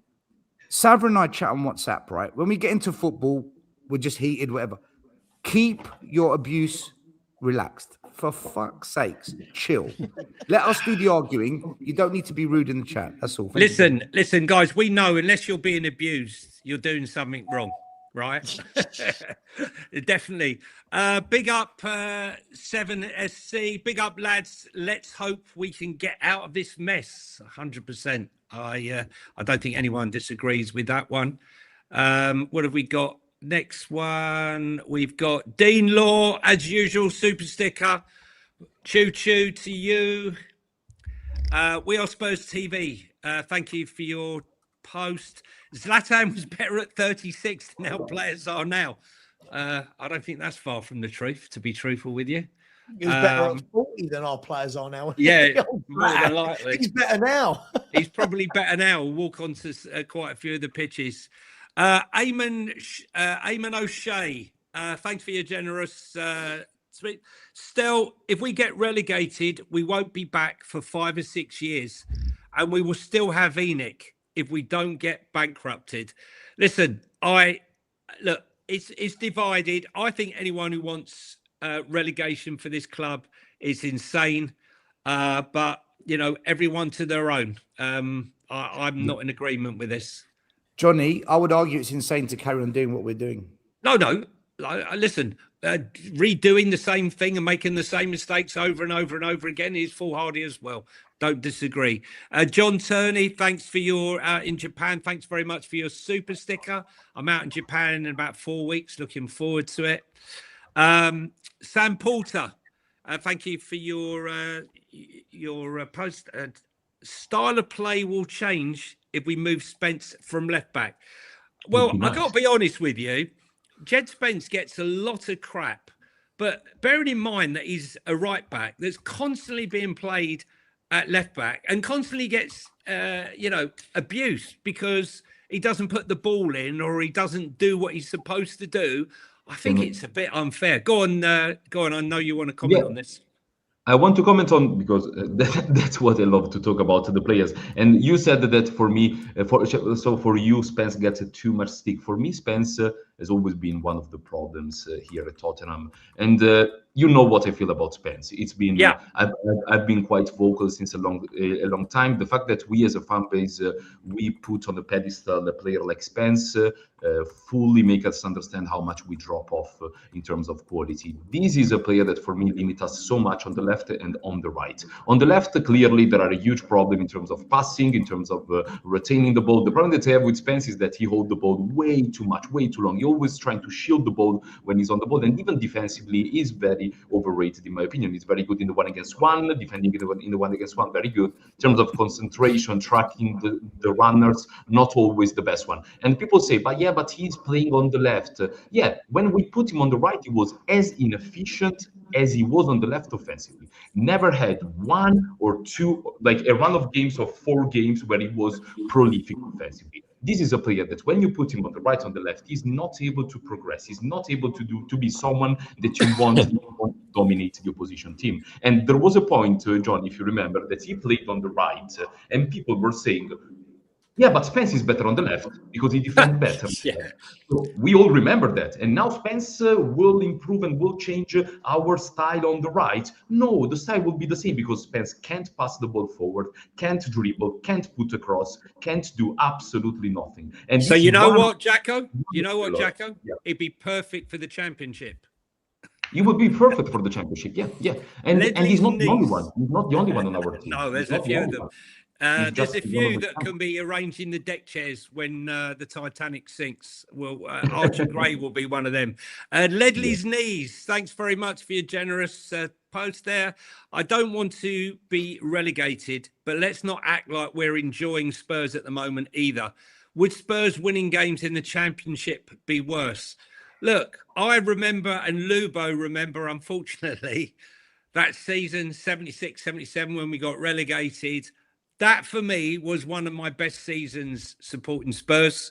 And even then it was one of the, I loved that season. I loved all that season. But the trouble was still, we struggled to get back up. Yes. We got up by the skin of our teeth. Yeah, it's going to be hard. Our teeth with a Can I ask you a good question? squad. With a good Can I ask you a question? Can I ask you a question about that era? Because I wasn't alive. When we got relegated in the 70s and we came back, I was a did kid, we come back? Yeah. When you were a kid, did we come back stronger as a club when we did get promoted? Were we stronger for it or not? Because wasn't that won a cup. the beginning? We had a good cup. Johnny, what happened was that unfortunately going through the 70s, when we reached the UEFA Cup final in 74, that team was coming to the end of its era. We didn't buy properly. No. In 75, we nearly went down. We stayed up by the skin of our teeth on the last game of the season and beat Leeds 4-2. 76 was a bit of a nothing season. I think we finished mid-table. But again, the buying wasn't great. And then Keith Birkinshaw came in. Inherited a bad team. The team went down. I mean, I was at Derby when we lost 8-2. I was there. I was at City the day we got 3-2 at half-time. 3-2 at half-time. 3-2, that's right. Were you at City the day we got relegated 5-0? It was horrendous. It was horrendous. Keith Birkinshaw came in, got us out of the old Division 2, and then started buying. And within a couple of years, he got Ozzy and Ricky straight away. Within a couple of years, he got straight after the 78 World Cup. That's right, Crooks and Archibald within a year or two. And all of a sudden, you had Stevie P, you had Hoddle there as well that was getting better and better. Hoddle was 21, 22 by the time he came back up. And the team was forming. Ray Clements was in goal. It was a good side. But the problem now is that if you put ENIC in a financial straitjacket where you've got 60, 70 million each year against amortized transfers to pay back, and you've got a £30 million interest amount on the grounds or interest stroke build mortgage to pay back. So there's 100 million gone. Just for balance. You're going to financially, How are we going to buy the players and have the money to spend to get the right players in to get us back up? We could go into free fall and go right the way down. Just for a caveat, Lubo, to balance some of the numbers here, we are forgetting the 45 million and the 45 million in parachute payments, and also the 50 million we're getting from off field earnings. Let's quickly go through the rest of these. 7, I don't agree with Stel normally, but I do now. There you go, Stel. You've got a disciple. Tudor's Tudor. What does this mean for Lubo's 7-point manifesto? I think It's coming into action next year. It's going to happen next year, guys. They're going to listen to the manifesto. You know. At least Lubo's boy will look decent if we go down. Well, I've got to tell you something. Listen, I was on WhatsApp with Sava this morning. You know what I'm going to say? He said, I want Archie Gray as my captain. I don't know. In the championship. Let's caveat that. Can I say? Spurs. Go on. Can I say, right? You lot all make out that if we go down, it's the end of Tottenham, but we've got a championship team. We'll win it. Our players are ready. They're made for the championship. There won't be there. I'm not sure about Tell Archie Gray. They're all ready for the championship, mate. They will struggle even there. I don't think it's the end of Spurs if we go down, right? I don't. But I think what we've got to remember is lots of teams that go up, come down, go up, come down. They're built for it. If we use a couple of examples, if you look at Wolves right now, Wolves in the January window started selling players and buying players ready for next season in the Championship. So Wolves next year have already bought in Adam Armstrong, who will be their top goal scorer next year in the Championship, right? Burnley. If Burnley go down, most of the players will stay with Burnley and they'll be right at the top of the tape. They're used to it. The worry for me with Spurs is more about most of these players will go. Be under no illusion, most of these footballers will leave. You'll be left with a lot of youngsters. Youngsters are not going to get you out the Championship. No. You are going to need, look at all the teams that come up. They have that nucleus of men, senior pros that know the Championship, understand the battle, understand the fight. My worry is still is who at Tottenham, right? Who at Tottenham is the guy that's going to go, don't worry, I can put a squad together capable of playing 46 Championship games that will get us out of that league. That's last super chat. Hang on, let me do this last super chat, and then we'll go. Yeah, last super chat, and then we'll stick on this subject, right? Because the club have been in denial, right, since January. They thought, nah, we're not going to go down. There's no chance of us going down. Della Spurs from the States, $4.99. Thanks very much for your generous post. Lowell, Archie Gray went from Leeds to Tottenham, and now Tottenham may go down while Leeds stay up, and Odebert left Burnley for another Burnley. The thing that's levelled at Spurs is we buy most of our players from relegated clubs or from poor clubs. Johnny, can I say, right? Go on. As an answer to what Sava, his question, two things. Number one, I'm watching Mikey Moore week in, week out, and I'm really, really impressed. Is it the Premier League? No. But his development this year has been fantastic. I'm telling you now, I would rather Mikey Moore now front three over anything we've got this club right now. I would bring him back. Unfortunately, he don't want to come back. Okay. That's a different conversation. But if we could do that with some of our youngsters next season, if we were to be relegated, I would much more enjoy that than what I'm seeing now. And the other thing I'd say is, look, Sava, if we were to go down, who is that guy that's going to say, right, you, we're going to build a squad? This is the point I'm trying to make, okay? They will be forced to find the right people and stick with them because they can't afford to chop and change anymore if they go down. They won't have the money to pay out compensation, waste money on transfers. They're going to have to take football seriously because if they don't, it will wreck them beyond all recognition. So what I'm saying is, look, my approach is really drastic. I get it. It's nuts. But it's the only thing I see left to force their hand. They're going to have to hire the right manager, hire the right scouts, hire the right coaches, because if they get that wrong and they don't stick with it, game over, Enoch, beyond all recognition. It is very dramatic. I get it. It's a tough one for a lot of people to swallow, and I don't expect anyone to get on board with what I'm saying. By the way, I don't expect anyone to get on board with it. I don't. Jacko, Who picks the Jacko, manager? hang on, let Jacko. He's been trying to make a point. If I can Sorry, say one thing, Lubo, then go on. I will leave because it's quite late here in Italy. And just to respond to Stel also on another thing, and also about our team in the championship, because we need to have a team. Clearly, if we go into the championship, we all agree that we need to have a team that clearly goes immediately back into the Premier League. If and we hope not, we go into the championship. Also, in terms of manager, do you feel like Pochettino will be here if we go to the championship, for example? Do you feel like we can get the right manager to Tottenham if we go to the championship, just based on the type of offers that these managers will have? We can't get the right manager now, Jacko. We can't get the right manager now. But that's not the question. Now, so for sure we won't get this into the championship because I don't know who will agree to get there. And also, I think we'll find a different type of manager. Different type of manager. I think we'll find a different type of manager, Jacko. Like who? Give us a Sam Allardyce. Like a Carrick. Listen, Carrick, for example. Thomas they Frank's will available. have to find a manager. I think. Do you know what? He might do well in the championship. He got Brentford up. Just Tottenham would be a great project for him. How about Frank and Ange?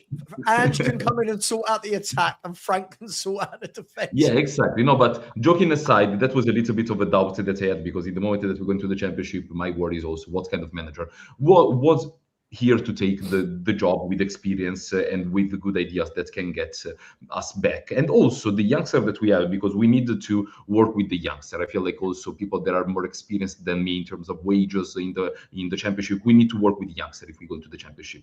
Yes, Mikey Moore is doing well right now at Rangers.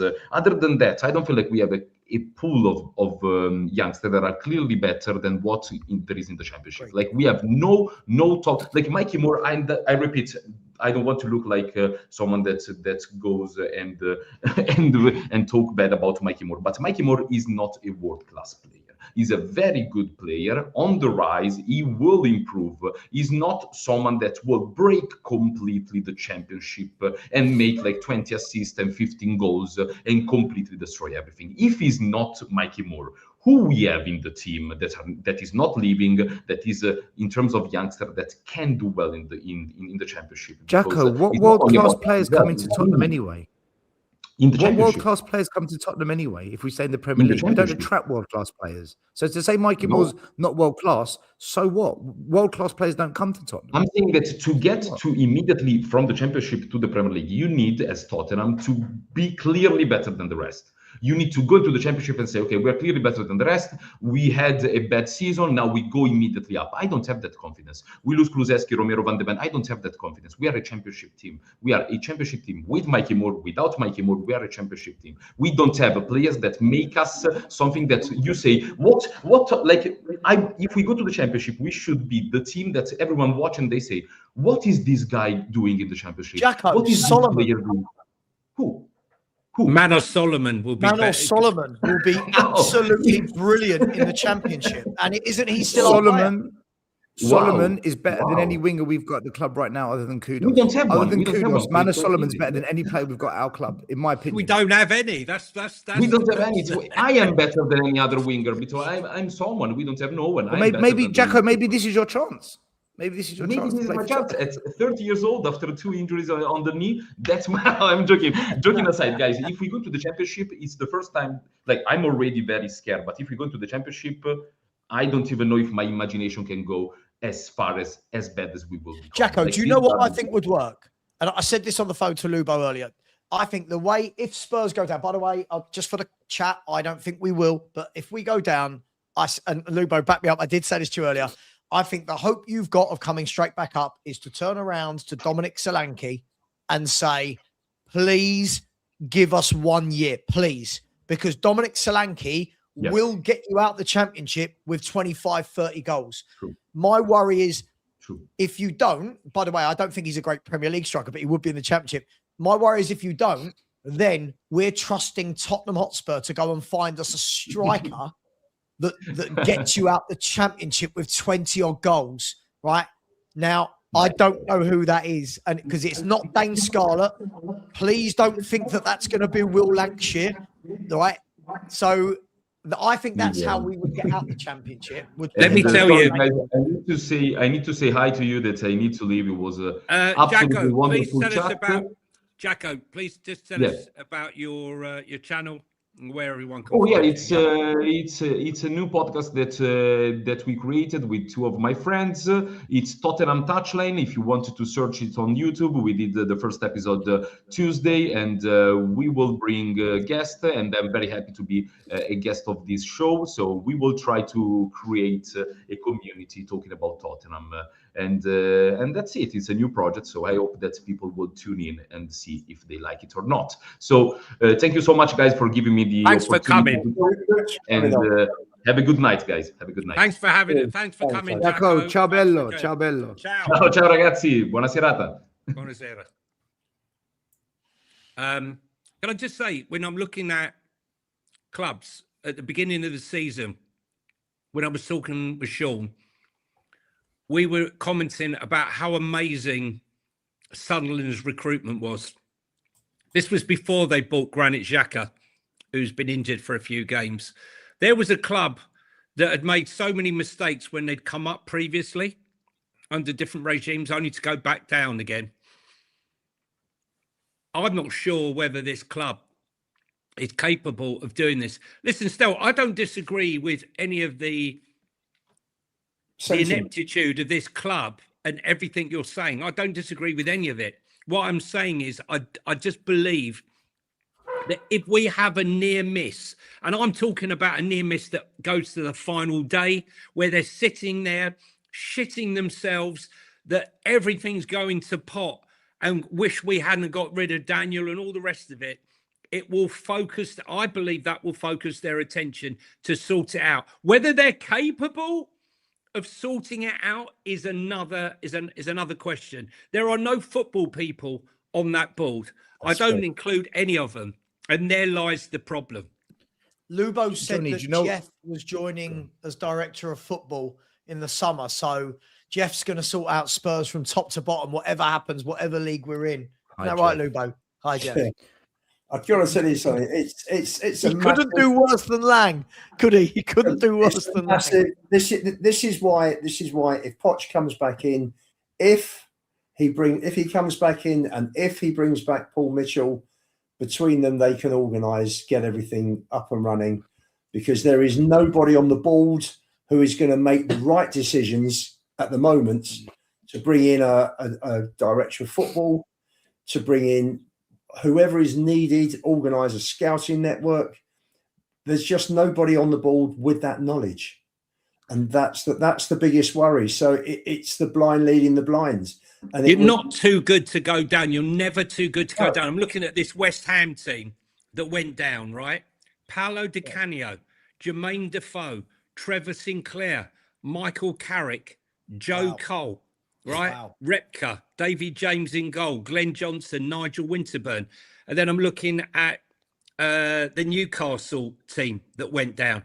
Michael Owen, Obafemi Martins, Nicky Butt, Damian Duff, Jonas Gutierrez, Jose Enrique, Basong, Colaccini, Shea Given. And then These the squads Leicester are stronger than ours. Yeah, exactly. And then I look at the Leicester squad that went down last year. Jamie Vardy, Tielemans, Harvey Barnes, James Maddison, Dewsbury Hall, Babaku Samari, right? Castagna, Johnny Evans. I mean, you're not too good to go down. We're not too big to go down. And quite honestly, I'm saying this for even weeks. when we got our players, we're not cohesive. We're not a cohesive unit. You know what I think one of the worries is, and again, Lubo, we talked about this earlier. Look, one of the worries is that whilst we've been, as a fan base, we're looking now every time West Ham and Forest play, right? Please don't lie. We're all looking at whoever they play going, oh my God, please beat them, right? Whilst that's been happening, Johnny, we've kind of just been ignoring that all the teams above us have slowly but surely, by 1.3, have slowly but surely pulled away.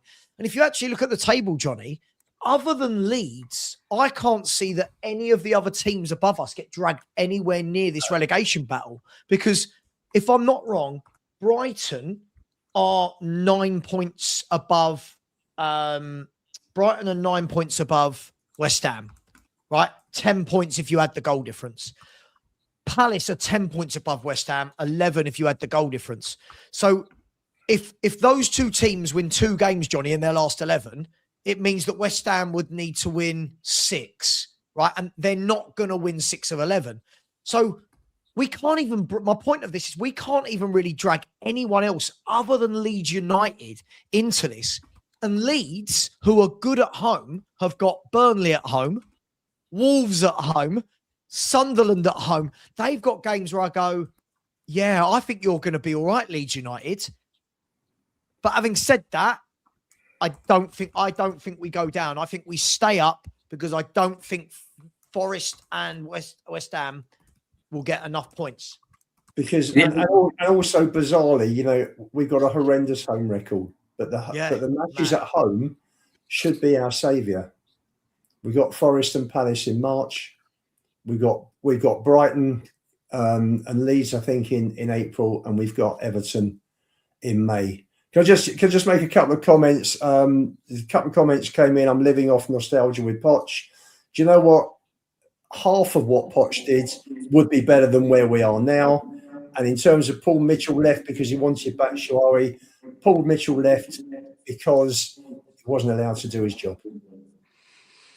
Just looking at some of the numbers here, just for comparison to the sorry, Stel, come back to you in 2 secs, right? When we look at the teams to go down, in comparison to that West Ham, Newcastle and Leicester teams, right? West Ham had a clean sheet ratio at this time at 24%. Newcastle 18%, same as Leicester. Spurs 11%. Okay, their home points per game. West Ham, when they went down, 1.16. Newcastle 1.16. Leicester 1.0. Spurs 0.71. And as far as top goal scorers at that point, at the same time, Di Canio had 9 goals. Obafemi Martins had 8. Harvey Barnes had 13. And Richarlison is currently our top goal scorer on 7 goals, right? Guys, it's an absolute shit show. And the problem is we can see that West Ham are on a run. That they believe in what's going on. Yeah, and they Forest, have got some. Yeah, no, they have. But I'm not saying we're too good to go down, Johnny. I look at whether Forest or listen.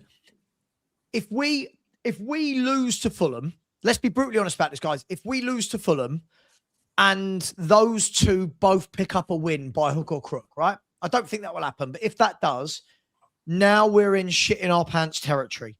Because now you are neck and neck with those two clubs with 10 games to go.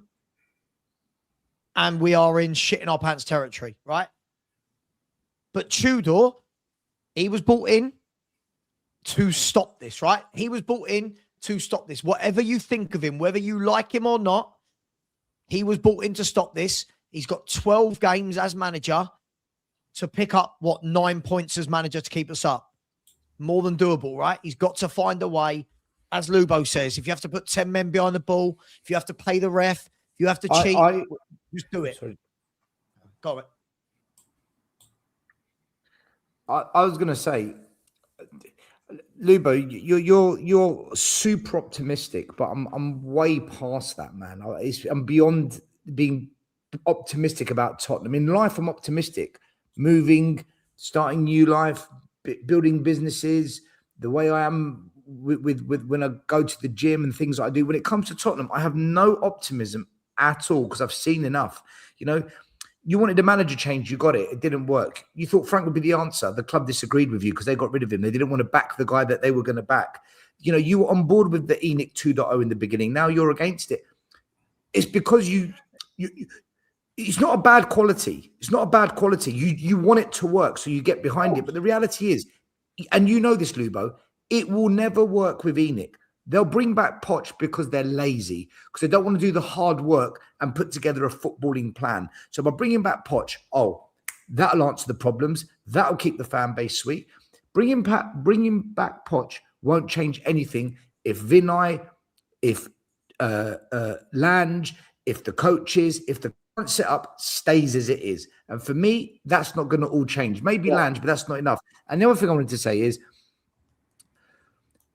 I think we are seriously on the brink of going down, because I don't think we've hired the right manager after Frank. I think Tudor, I'm listening to what he says, and I'm thinking, mate, it's almost like you're creating excuses already. Arsenal's the best team in the world. I've never been in a situation like this before. And mate, these are the things Frank did that, maybe not deliberately, but those negative connotations, those doubts being put into people's heads, the players feed that. Is it a wake-up call? Do you think it's you sort of preempted what was going to be the last section, which is basically this: is Tudor? I mean, look, we saw today that he's made comments that the fitness of the team is. He didn't say shambolic, but he was more or less saying it. And we saw him having them running today. He was complaining about a lot of things in the team and a lot of things. He hasn't listed them all because that's throwing the previous manager under the bus. But do you think that some of the comments that he made, whilst I understand what your point is, that they come across as quite negative, it's actually a wake-up call? Was he defending Mickey van der Ven when everyone was saying Mickey van der Ven is already ignoring Igor Tudor? Luba, can I answer this and then you go? Yeah. Johnny, for me, you haven't got time to fix all these things. So what you need to do, rather than telling the public, oh, the fitness levels are low, oh, this player, that, how's about you make a note of it and just do it. Deal with it. Just deal with it behind closed doors. And all you need to say is, I can see areas of improvement. I can see areas, if we can just refine it, it will hopefully get us the results we need so that we stay in the Premier League and maybe have a half decent effort at the Champions League. So I'm going to focus on those and I'm going to work on them things. And when the media says to him, what are those things? That's between myself and my players. And hopefully you'll see the results on the pitch. Take that note. That way, he's not called out the players. He's not putting any negative spin on it. It's actually a positive message. I've found areas we can improve on. And he's got a better chance at doing it. I think the way he's going about it is he's almost kind of cover his back a bit as well. Oh, they've got a problem with this. I've got a problem with that. They're too good. He's too shit. I find that the kind of rhetoric that concerns me a lot. And I don't think we're going to beat Fulham, by the way. Let me come back. I don't think we're going to beat Fulham. I think we're going to lose. Let me come back on that. Let me just touch very briefly on the first thing you said before, Still, about Poch coming back. He will not come back if the situation is the same with Enoch. You saw how drained he was, particularly in that interview after we won in Amsterdam. He was in tears. The guy, it was as though, look what I've done without any backing. Look what you could have had if you'd have backed me. He won't come back without certain guarantees. But what about Tudor? This is the conversation. Right, moving on to Tudor. Firstly, to say he is not the right person after one game, I think is crazy. I just think it's far too. He gets a free hit, right, Lubo? Right. First game, Arsenal. Whoever it was, if you threw Klopp in, do you think Klopp would have got anything from that team against Arsenal? Klopp would have changed it at half time. Well, he still wouldn't have got anything. So for me, I think question. No, but I think changed it. Well, I think to write Tudor off after one game is very premature. I think he's walked into a real shit show. He's walked into a situation where Romero has run the dressing room. He's not turning up for training. He doesn't go training when it suits him, allegedly. You're right, Still. Tudor shouldn't be talking about. I mean, he's called out the club already. Like, we have many problems. That's like Romero, another bulb at the owners. But isn't he not stating fact? I mean, we always cast for honesty, don't you, Lubo? You want honesty. We do, but do you know what? Frank was too honest, and it brought about a negative way of thinking. Although he was right in what he was saying, he was negative, and people don't want to hear that. They just, if you've got players here with no confidence. There's no confidence. There's no confidence. The difference here, the difference here, sorry, with I hear what you're saying with Thomas Frank and Tudor. The difference is players walk past Thomas Frank, didn't even shake his hand. You do that to Tudor, Sure. you'll be up against the wall, right? He's 6'4". From the people who I know who tell me that the guy's absolutely crazy, right? He don't stand for any shit whatsoever. So I think maybe I hear what you're saying, but I think We they're don't need to two know that, different Johnny. characters. Johnny, the players need to know that. We don't need to know that. They know it, yeah. Sure. So he doesn't need to tell us about the discipline. He doesn't need to tell us about the fitness. He doesn't need to tell us all the negativity about bad performances and this and that and all the problems, etc., etc. We all know that there are big problems at the club. We don't need a new guy. He's come in for 12 games to do a job. That's his job. I'm sure he's on a very hefty bonus if he keeps us up. I'm sure that there's probably well into 7 figures. So for me, just keep quiet. Get on with the job. We know there's a horrendous injury list. So for me, I think he'll get us out of trouble. It might be tight. It might be a lot tighter than I thought last week. I hope not. Listen, if we get a draw on Sunday and we beat Palace next Thursday, and West Ham have got Fulham and Liverpool, and if they lose both, then we're 8 clear with 9 to go.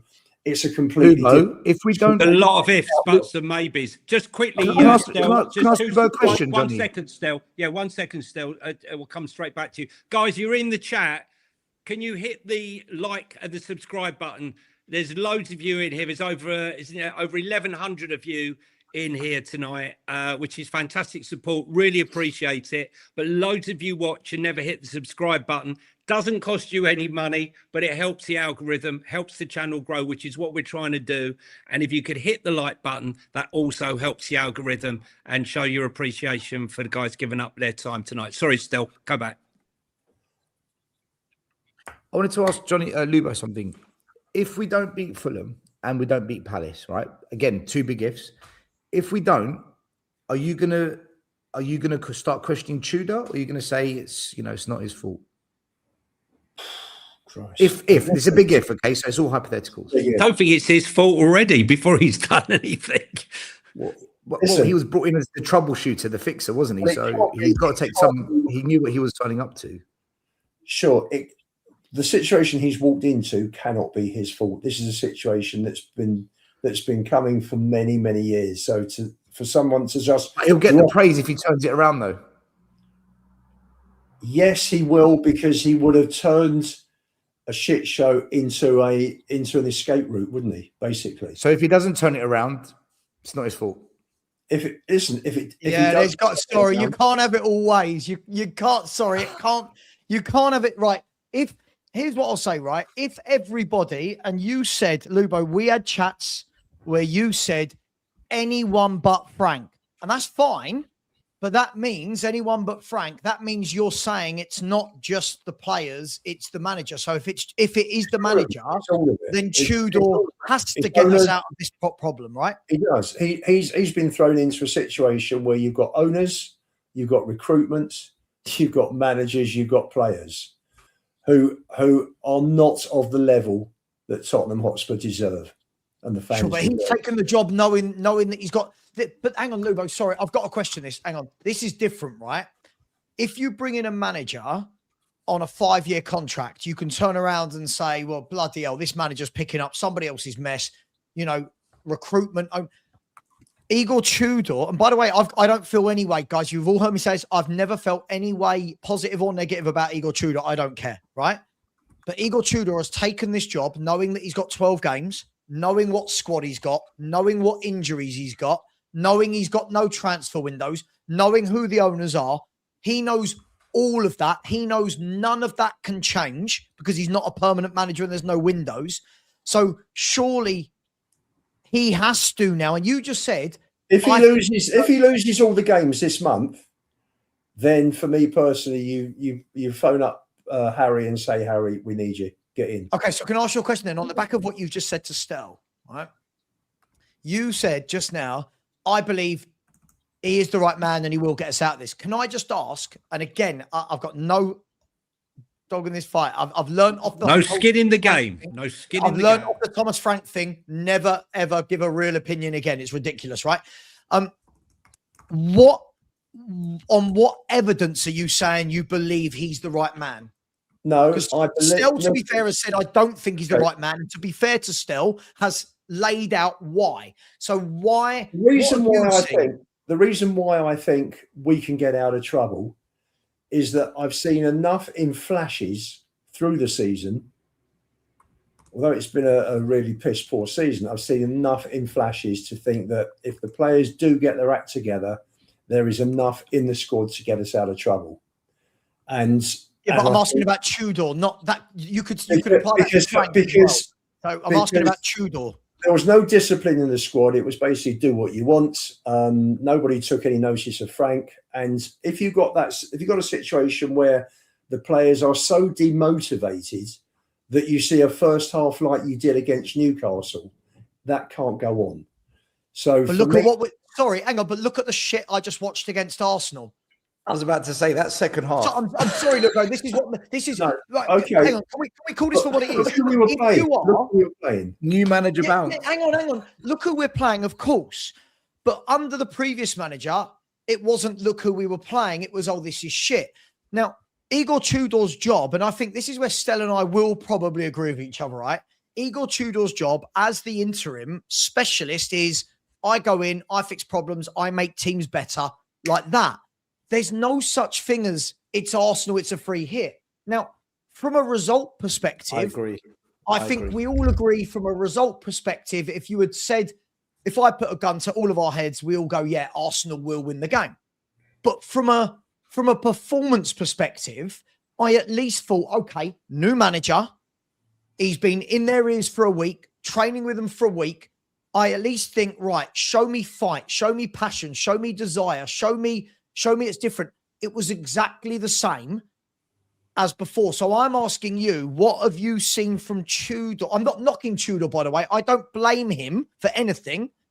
But what have you seen ever from Tudor that makes you go, yeah, this guy is going to be the one to galvanise and get us out of trouble? Well, I thought first half it was obviously a backs against the wall job, but I thought they acquitted themselves. I don't think there wasn't any shortage of efforts and drive. Second half, I thought we got hit but early. the stats don't back you up on that one, Lubo, do No, they? no, At no. all. When The you say stats the don't stats- back that up in any Well, they way, do, shape, because I said it was backs against the wall. We had 27% possession. Sure, but it was and in fairness, okay. we defended. We went in at 1-1. It might have been a full scoreline, but we still went in at 1-1. Second half, I thought obviously we dipped dramatically. Confidence just went after that early goal in the second half, and they just, for me, it was really poor. It was back to how it was. But I Could have changed with that goal. It could have changed with that goal. I'm not saying we would have won, but momentum is everything, and had that goal gone in and the crowd going at, 60 minutes, 25 minutes to go, 30 minutes to go, we don't know how it would have changed. But what we did see was the heads dropped and then they scored shortly after, and that was game over. Yeah, But I make Stell right. I've watched Stell talk about it. I don't think I've actually done a show with him since then. And what I did make him right about was, first of all, sorry, Stell, if I say anything that you didn't say, please just tell me. I'm misquoting. That's right. I'm listening. I think what Stell did say, I absolutely believe. First of all, what on earth were you doing playing three at the back when you've only got two fit centre halves? Second of all, you've taken our best midfielder out of midfield, who's meant to protect the back four, put him in a back three, and left us wide open and exposed against Zubimendi and Rice, who are one of the best midfield partnerships in Europe at the moment, right? And I've got no problem with doing that in the first half. But then in the second half, you've seen that we've been ripped apart in the first half. And I'm thinking, okay, mate, just let's change it up a little bit here. Let's go to a back four, put Paulinho in front, just protect the 1-1 for at least 5-10 minutes. And he didn't. And I've got no problem with any manager getting anything wrong. I think, we only learn in life through failure, don't we? We don't learn through victory. We learn through failure. But I feel like it's a lot of copium when people are going, the first half, The stats were absolutely damning that we were dreadful at everything. They ripped us open. They got in behind us at every single opportunity. They had shot after shot, header after header that flashed past the post that just went wide. But because we went in at 1-1, because Declan Rice makes a mistake, everyone says, oh, it was a decent first half. It wasn't. From second one to minute 95, 96, they played us off the park. So the question I'm asking is this. I was told that the interim manager comes in and anyone can get a tune out of them, right? They're better than what we're seeing. Yeah. At least get a manager that they're going to play for. Straight away, I would have liked to have seen, not that we were going to win the game, Lubo. I always said we were going to lose the game, but can we see some fight? Can we see there's a new manager? They want to impress him. They want to fight. They want to drive. And I didn't see that from him or them. And that was the worrying thing. Well, the opposition are far better than us as a team. They're at full strength. We got God knows how many out, and they played bloody well. They were like a team possessed after dropping points against Wolves. I'm sorry, we played Arsenal at the wrong time. But having said that, but they're not in. They weren't actually in great form, Lubo, at the time. So look how well they played. The passing, the movement. Look how they knocked the ball around. Let me ask you this question, and be brutally honest with me, right? If that had been the previous manager managing that game, and we had seen that performance, that result, you are not sitting here today saying, "Oh, to be fair, it was Arsenal." You're sitting here saying, the players don't want to play for him. That was poor. They've downed tools. But because it was a new manager, it's Arsenal. They're really good. No, I think we'd have probably lost. I think we'd have lost by more under Frank. Can I ask you a good question? Can I ask you a question just for another question here to throw into mix into this? Do either of you or any of you see a scenario whereby if we lose the next 3 or 4 games, that there's a scenario here that the ball could actually sack Tudor before the end of the season? I'm asking. It's a genuine question. It's possible at Tottenham. It's possible at Tottenham. If we're in the shit come Forest, Forest game, I think he'll be gone. He'll be gone. If we just pick up maybe 1 point from the next 4 games. So another compensation package. Where would we go from there? Harry Redknapp. Relegation. We need relegation. So Harry Redknapp with 5 Premier League games to go. Harry Redknapp. Sam Allardyce. Yes. Who do you want? Big Sam? If we sack Tudor in the next 3-4 games, we've gone. We're getting relegated. Lubo, can I also say, Wolverhampton Wanderers were shit against Arsenal, but they managed to get some momentum going. And the reason they got back in that game is they attacked the flanks, they pulled the wing backs and apart, and they allowed space in that box to cause problems. What we did under Tudor, we kicked long balls to Moani against 2 top-class centre-backs. Moani did well, but it was always 1v2. And for the whole first half, I'm thinking, is Tudor going to change that? Or are we just going to have Arsenal clear every ball that goes up there because we've got 1 against 2? Okay. Little things like that, I think, this manager, I don't think he realises how bad the situation is at Tottenham. I don't think he realises how bad it is. No, there's no balance in the team. There's no balance. I'm sure Wolves had players playing in their positions. You had Gray at right back. You had Alenia at right side centre back. You weren't saying this before. It's a joke. He chose to go to a back 3. But Lubo, he chose to go to a back 3. Okay, it was his choice. Okay. Well, maybe he'll change it. Maybe with Porro back, I'm sure he'll probably keep Spencer. Maybe we'll see against Fulham. Maybe he'll go to a back 4 at Fulham. I don't think he will. I think he's going to go with this. I think he's going to. I don't know if you guys agree with me. I just feel that every time I've watched us play this season with 3 at the back, I know people keep calling for it and say it will work with the squad we've got. I think we look all at 6s and 7s when we play 3 at the back. I think we've been harder to beat this year when we've played the 4-2-3-1 and we've had the 2 men sitting in front of the back 4.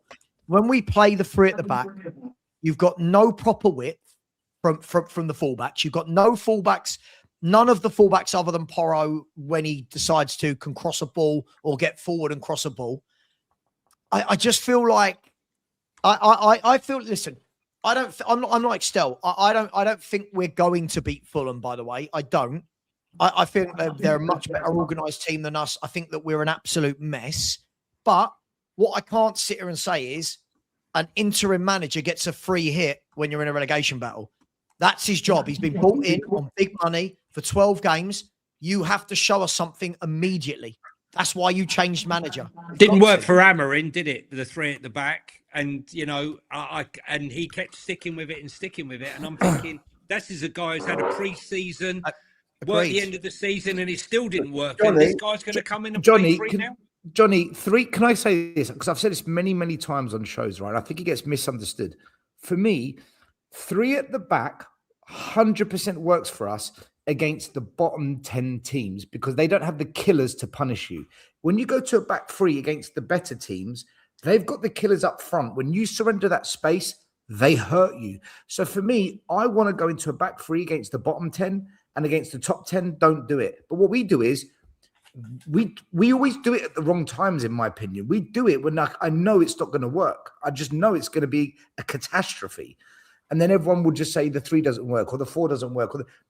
We pick the wrong moments to do it. I actually thought Frank would be the guy to pick those right moments, but then he got so caught up in the mess of it all that Frank lost his ways at Tottenham. He just lost his ways. But anyway, I just don't know what we are still. Like we all sit here every week, right? And we'll do this before Fulham. We'll argue what formation should we play. But again, this squad right now with who's fit, I don't know what will actually work, and that's a real problem for me. We've got Luba. What did we work out today? Between Solanke, Mwani, and Richarlison, they've got 10 Premier League goals between them, and it's March in 2 days. Like that's where we've gone from, guys. We've gone from Kane and Son and Kulu that had that season between them had 87 GA in that Conte season to Solanke, Mwani, and Richie, who have got 10 Premier League goals between them. I don't know what will work, but that's not my job, right? That's what this manager has been paid to come in and get instant results. So he's got to beat Fulham or Palace, preferably both. He's got to. That's it. That's out of 46. I mean, I know not all of them are starters, but 10 in 46. So we've got strikers that score. So our strikers between them get 1 in every 5 appearances. 48. 48, is it 48? Who plays? Richie came on as sub, Mwani star, and Solanke came on. So if you include substitute performances, that's 10 in 49. So it's 1 in 5. I hope Tudor just stops Vicario from taking the goal kicks, right? Dragusin has he got worse? Has he got worse, Stel? I think he's got worse. The ball doesn't go over the halfway line. Just give it to someone. If you're going to go long, just give it to someone that can get the ball over the halfway line, like basics. Just absolute basics here. This is kids' football, by the way. This is what kids' coaches do. They get the most powerful kid to get over the halfway line if that's the tactic. Dragusin was taking the goal kicked and passing it 6 meters to Vicario, who was then kicking it long. Why does that pass need to be there? I was sitting there watching it and I was thinking, what are we doing? What are Tottenham doing? This whole tactic of playing out of the back, everybody pushes the forwards on and they press. They press. But Lubo, we were kicking it long. We couldn't do that right. We were just kicking it long. There was also plenty of passing to the left and the right, unfortunately, which I just can't stand because you invite teams to press you in your own penalty area. Now, how stupid is that? Seriously. But in terms of this weekend, if Tudor again against Fulham, I think we lose. I'm honest with you. If he goes with the same tactic, we're going to lose. I think very much so, though. He would love to play, like Ellie has said here in the chat. I think there's no doubt about it that given half the choice, right, he would be playing, if Romero was fit right now, he would be playing Paulinho in the middle, not where he is at the back. I think agreed. We can agree with that. And it would definitely shore us up and give us some meat in the middle.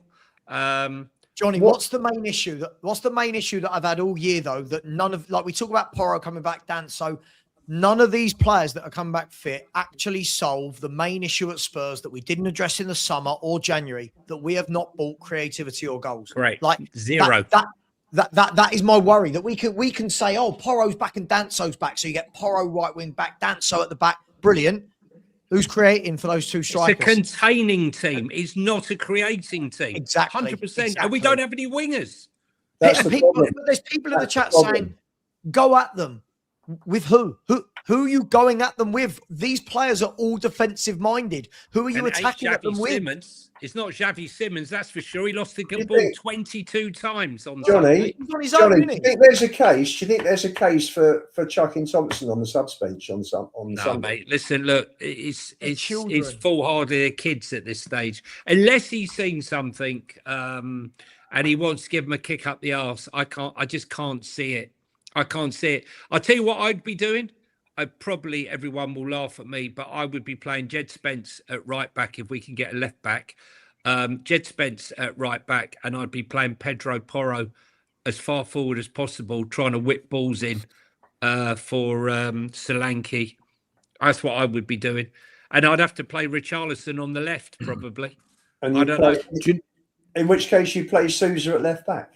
You bring the kid in. Or you play me, or you play me. It's got to do something, but playing the same thing, we got to create something. And the only people that are going to whip balls in, really, is Pedro Porro. I think, listen, I'm amazed and disgusted that the player that I thought we were signing, Kolo Muani, we saw... shockingly, we saw a bit of the real Kolo Muani against Arsenal. Where the fuck's he been all this time? If he can, that was for me the one bright spark. If he can get something out of Kolo Muani in these last 11 games before he buggers off, then fantastic. But that's the hope I have up front. Johnny, why was he taken off? Why was he taken off? That's a good question. That's a good question. He took him off. He took him off for Richarlison, and the guy behind me went absolutely bananas. I've never seen anyone lose the plot over us. Honestly, Listen, look, Richarlison needs minutes because he's just come back from injury, and we're going to need every player that we can get. I hear what you're saying. I wouldn't have taken him off personally, but you know, I thought Solanke. I'm not being funny. Solanke came on. The first three balls that went there, he didn't even jump. He didn't even jump. I saw the same against. Hang on, Johnny, you're being really harsh. He did have a sore throat, so jumping with a sore throat. I know. Can you believe that? I saw the same at Reading pre-season. Didn't jump for a ball. I mean, honestly, Johnny, someone said today. I saw this post today that said you got Dominic Solanke, who's got a sore throat, not starting games. Apparently, Mickey van der Ven's hurt his little toe. He might not play. Like, but these are the guys that we're going. They're going to battle through, show passion. Warriors. Look, my worry is this. Fulham, Fulham are a good team. They're a good team. They're mid-table right now, but they're only 3 points off of Conference League. I'll ask you guys this, right? Forget whether we think we should be beating Fulham. If you are Marco Silva right now, lads, let me ask Stel. Stel, if you're Marco Silva in training this week and in the changing room on Sunday afternoon, you are going in, aren't you, and going, lads, this lot are a mess. This lot score the first goal, they will fall to pieces. And that's my worries, that everyone wants to play Tottenham. Yeah. No one's bothered about playing us. No, we say, oh, we must beat Palace at home. Glasner will be saying the same thing to them. Guys, keep it tight. Don't let them score early on. This home crowd's going to shit their pants, and the players will as well. We're easy. Sava, about... Before we played West Ham, I remember we did a show on here and I said, teams can smell blood. They can smell blood and they're going to draw it. And if you're Marco Silva, you're telling your players, go at them and get physical in the middle of the park. They will crumble. They will completely fall apart and they haven't got the bench to bring on the players. So get physical with them. Let them get a few bruises. Let them feel knackered. They've got nothing on the bench. We got it. And I think every team we play, no matter how, even however shit they are, they're all going to have a go because they know they've got a massive chance of beating us.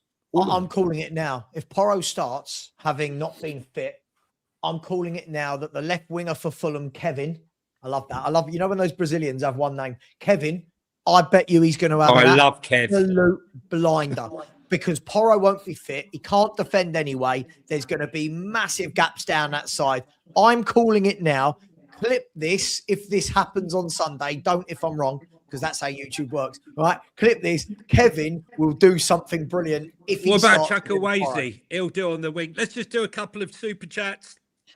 A user, thanks for this. Sorry if covered. Why Spurs the third highest, 127 million loss. This is a lot of amortization in this loss. We'll have to go through this. Maybe we'll go through it on Monday, a Monday show. No time to do this one today. But do it on Football Link. Do it on Football Link. Do it on Football Link. Never heard of that channel. Coming again. Spurs versus Fulham. What's that? 24 draws, 25 losses. Is that right? What is that? 24 Oh, draws. no, he's saying in the 24 season we drew, in the 25 season we lost, and then we lost to them. I think we've lost the last 4 to Fulham, haven't we? Yeah. We're shit against Fulham. Whenever whenever I think of Spurs Fulham, I always think of the tree going down in the penalty shootout. Where he was still falling when they were back in the halfway line. And the last one here we go. Coishal Spurs, thanks very much for this. 21 points from the remaining games. There you go. I believe no negative vibes from me. I want whatever you've been drinking. Lubo's picked 18 points, right? I've picked 7 to 9 points. I'm really worried. I've picked 7 to 9 points. Lubo's gone for 18. I hope that man is right. I really hope that man is right. But he's already making Johnny, you're laughing. You went for 50. I know. I don't know what I was on. See, I was trying to. And Sean did 15. Still went for 12.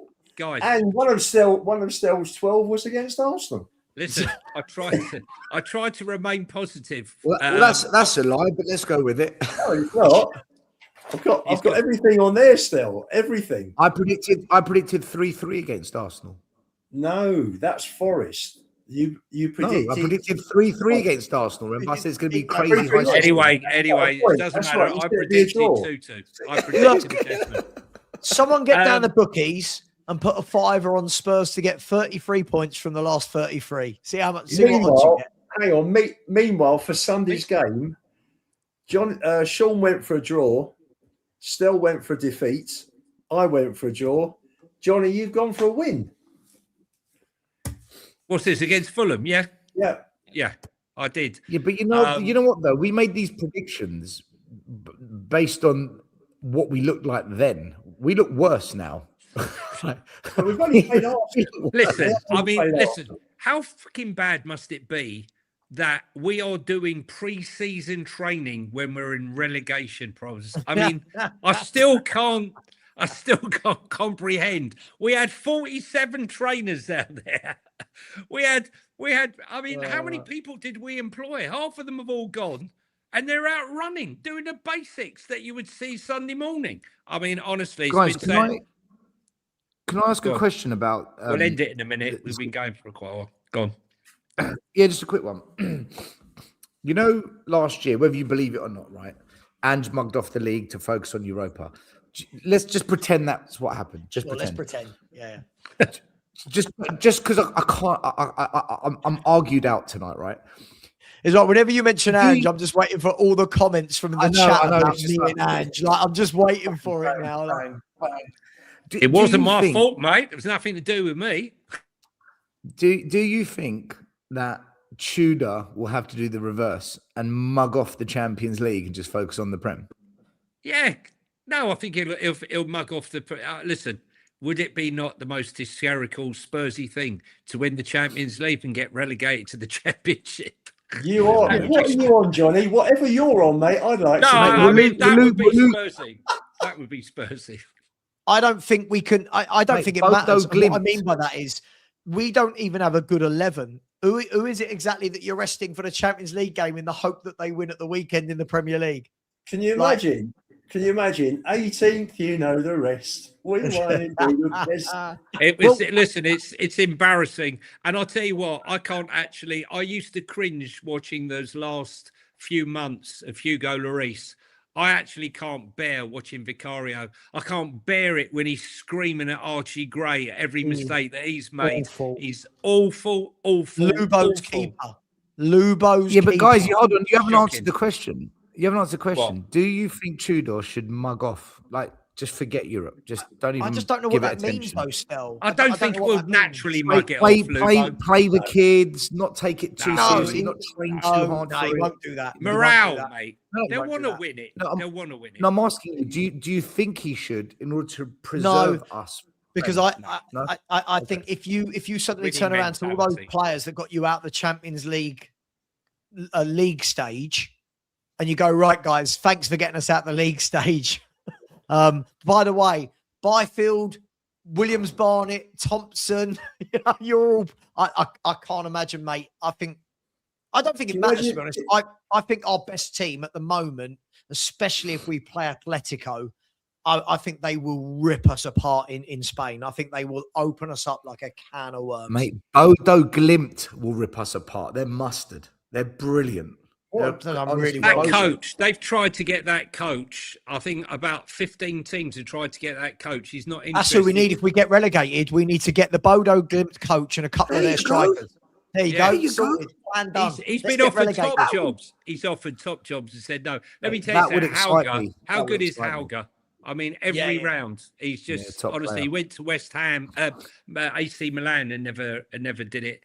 But look, Johnny, guys, go on. Johnny, can I just answer Chris's comments at 10:10 about what I thought about Spurs being what Tudor said about the mentality about being a small club.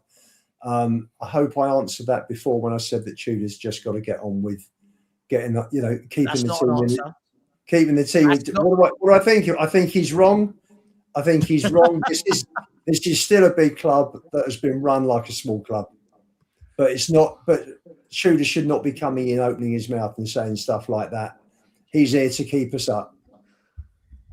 Listen, look, there's only two clubs that have never been relegated, unless you want to include Arsenal in 1919. 1919, and that's Arsenal and Everton. I'm not going to include 1919. No one's too big to go down. We're certainly not. Man United, Liverpool, Spurs, they've all gone.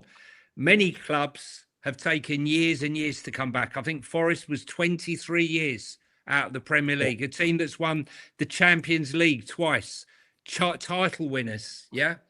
And so it can happen to anyone. I don't want it to happen to us. Stell's entitled to have his opinion on what he thinks is best. For me, it will be a disaster. It's already a disaster, what we're suffering now. For me, I'd like to go by the skin of my teeth, survive, have the drama and the excitement of surviving, and make those hierarchy say, you know what, this ain't for us, right? We need to get out of here, or cough up the money. I think that's, for me, is the best of all outcomes. Whether or not it will happen, I understand what Stell's saying. It hasn't happened before, so what chance is there of having it again? But I see you dancing on the pitch, Johnny, against Everton. If we do again, like Everton did when they were 2 down and came back and won 3-2. Mate, I'll be on the pitch again like I was on the last game. Can I ask a question? At the risk of starting a new subject, we can't do a new series. Go on. No subject. I'm just saying. I'm just food for thought, and you guys can talk about maybe on your next show. Wouldn't it be prudent for Change for Tottenham, all of the protest, to have a massive protest after the Everton game? At home, final game of the season. Hopefully we've stayed up. Wouldn't that be the right time to have the biggest protest of all time? Right after Everton. If you're watching Billy, listen, it's a tough one. By the way, we need score predictions, by the way. Okay, we'll do the score predictions. Guys, in the chat, please hit the like game. Your like game could be better. There's over 1,100 of you. It only takes a second to push that fun button, but it means a lot to us. We've sat here and given you chat for 2.5 hours. It's the least you can do for us. Thank you very much. And if you haven't hit the subscribe button in all the time you've been here over these coming months, so these last few months, please hit the subscribe button. And as Stell will tell you, the audio numbers are growing. So if you are listening on audio and you prefer and you're listening tomorrow on the audio, please hit the follow button, because those of you, again, listen, more and more of you are following, and give us a cheeky 5-star review. Sorry, what were you going to say? Still? Oh, Me? No, I was just giving you a thumbs up for the audio. oh, right. Okay. There we Okay. I think that's about it, Predictions. guys. Predictions. Oh, John, predictions. predictions. Okay. I am going to go 2-1 Spurs. 2-1 Spurs. Sean has gone 1-1, by the way. He texted me 1-1. Who to? The referee. Enoch. Fucking, can we have a decent referee? I swear to you, I have never seen such shit referees. Not just our game. Hang on, I the thought we didn't VAR. have time for a new subject. I don't, but let's just have a decent one. Go on. Who are you doing? Sava? I mean, mine doesn't really matter. My head says 2-1 Fulham win. My heart says we'll scrape a draw. I have no belief in this team attacking, but I would love to be wrong. I'd love us to go and beat them, but I think that we're there for the taking at the moment from good teams, and they went to Sunderland last week and won 3-1. Like they're a good team. So yeah. So it's 2-1 and a goal by Kev. Sorry, Kev's going to have 2-1 to Fulham. 100%. Kev will have a blinder if he plays on the left wing. Trust whoever plays on the left wing. And I'm telling you now, mark it down. Ryan Sessegnon's going to score again. You just know it. Ryan Sessegnon's going to have a Chukwueze, Ryan Sessignon. Lubo, score? 2-2. 2-2. He's Hang just on, but what following. happened to Do you your know what he's man? doing? He You just said- does the same. He's doing the same score as Sean, just so he can try. No, Sean's gone 1-1. I know, but you're as near as damn it. You don't want to go too far the other way. I'll Be pick up. brave. I'll pick up 2 points off on Sean this week, hopefully. I'm going 2-1 Fulham. So, okay. Fair enough. Fair enough. Guys, it's been fantastic. Thanks for coming. Appreciate all the support, all the love and hate in the room. That's why we're here. And it's goodbye from all of us. Let's hope the weekend is positive. And come on, you Spurs. Spurs.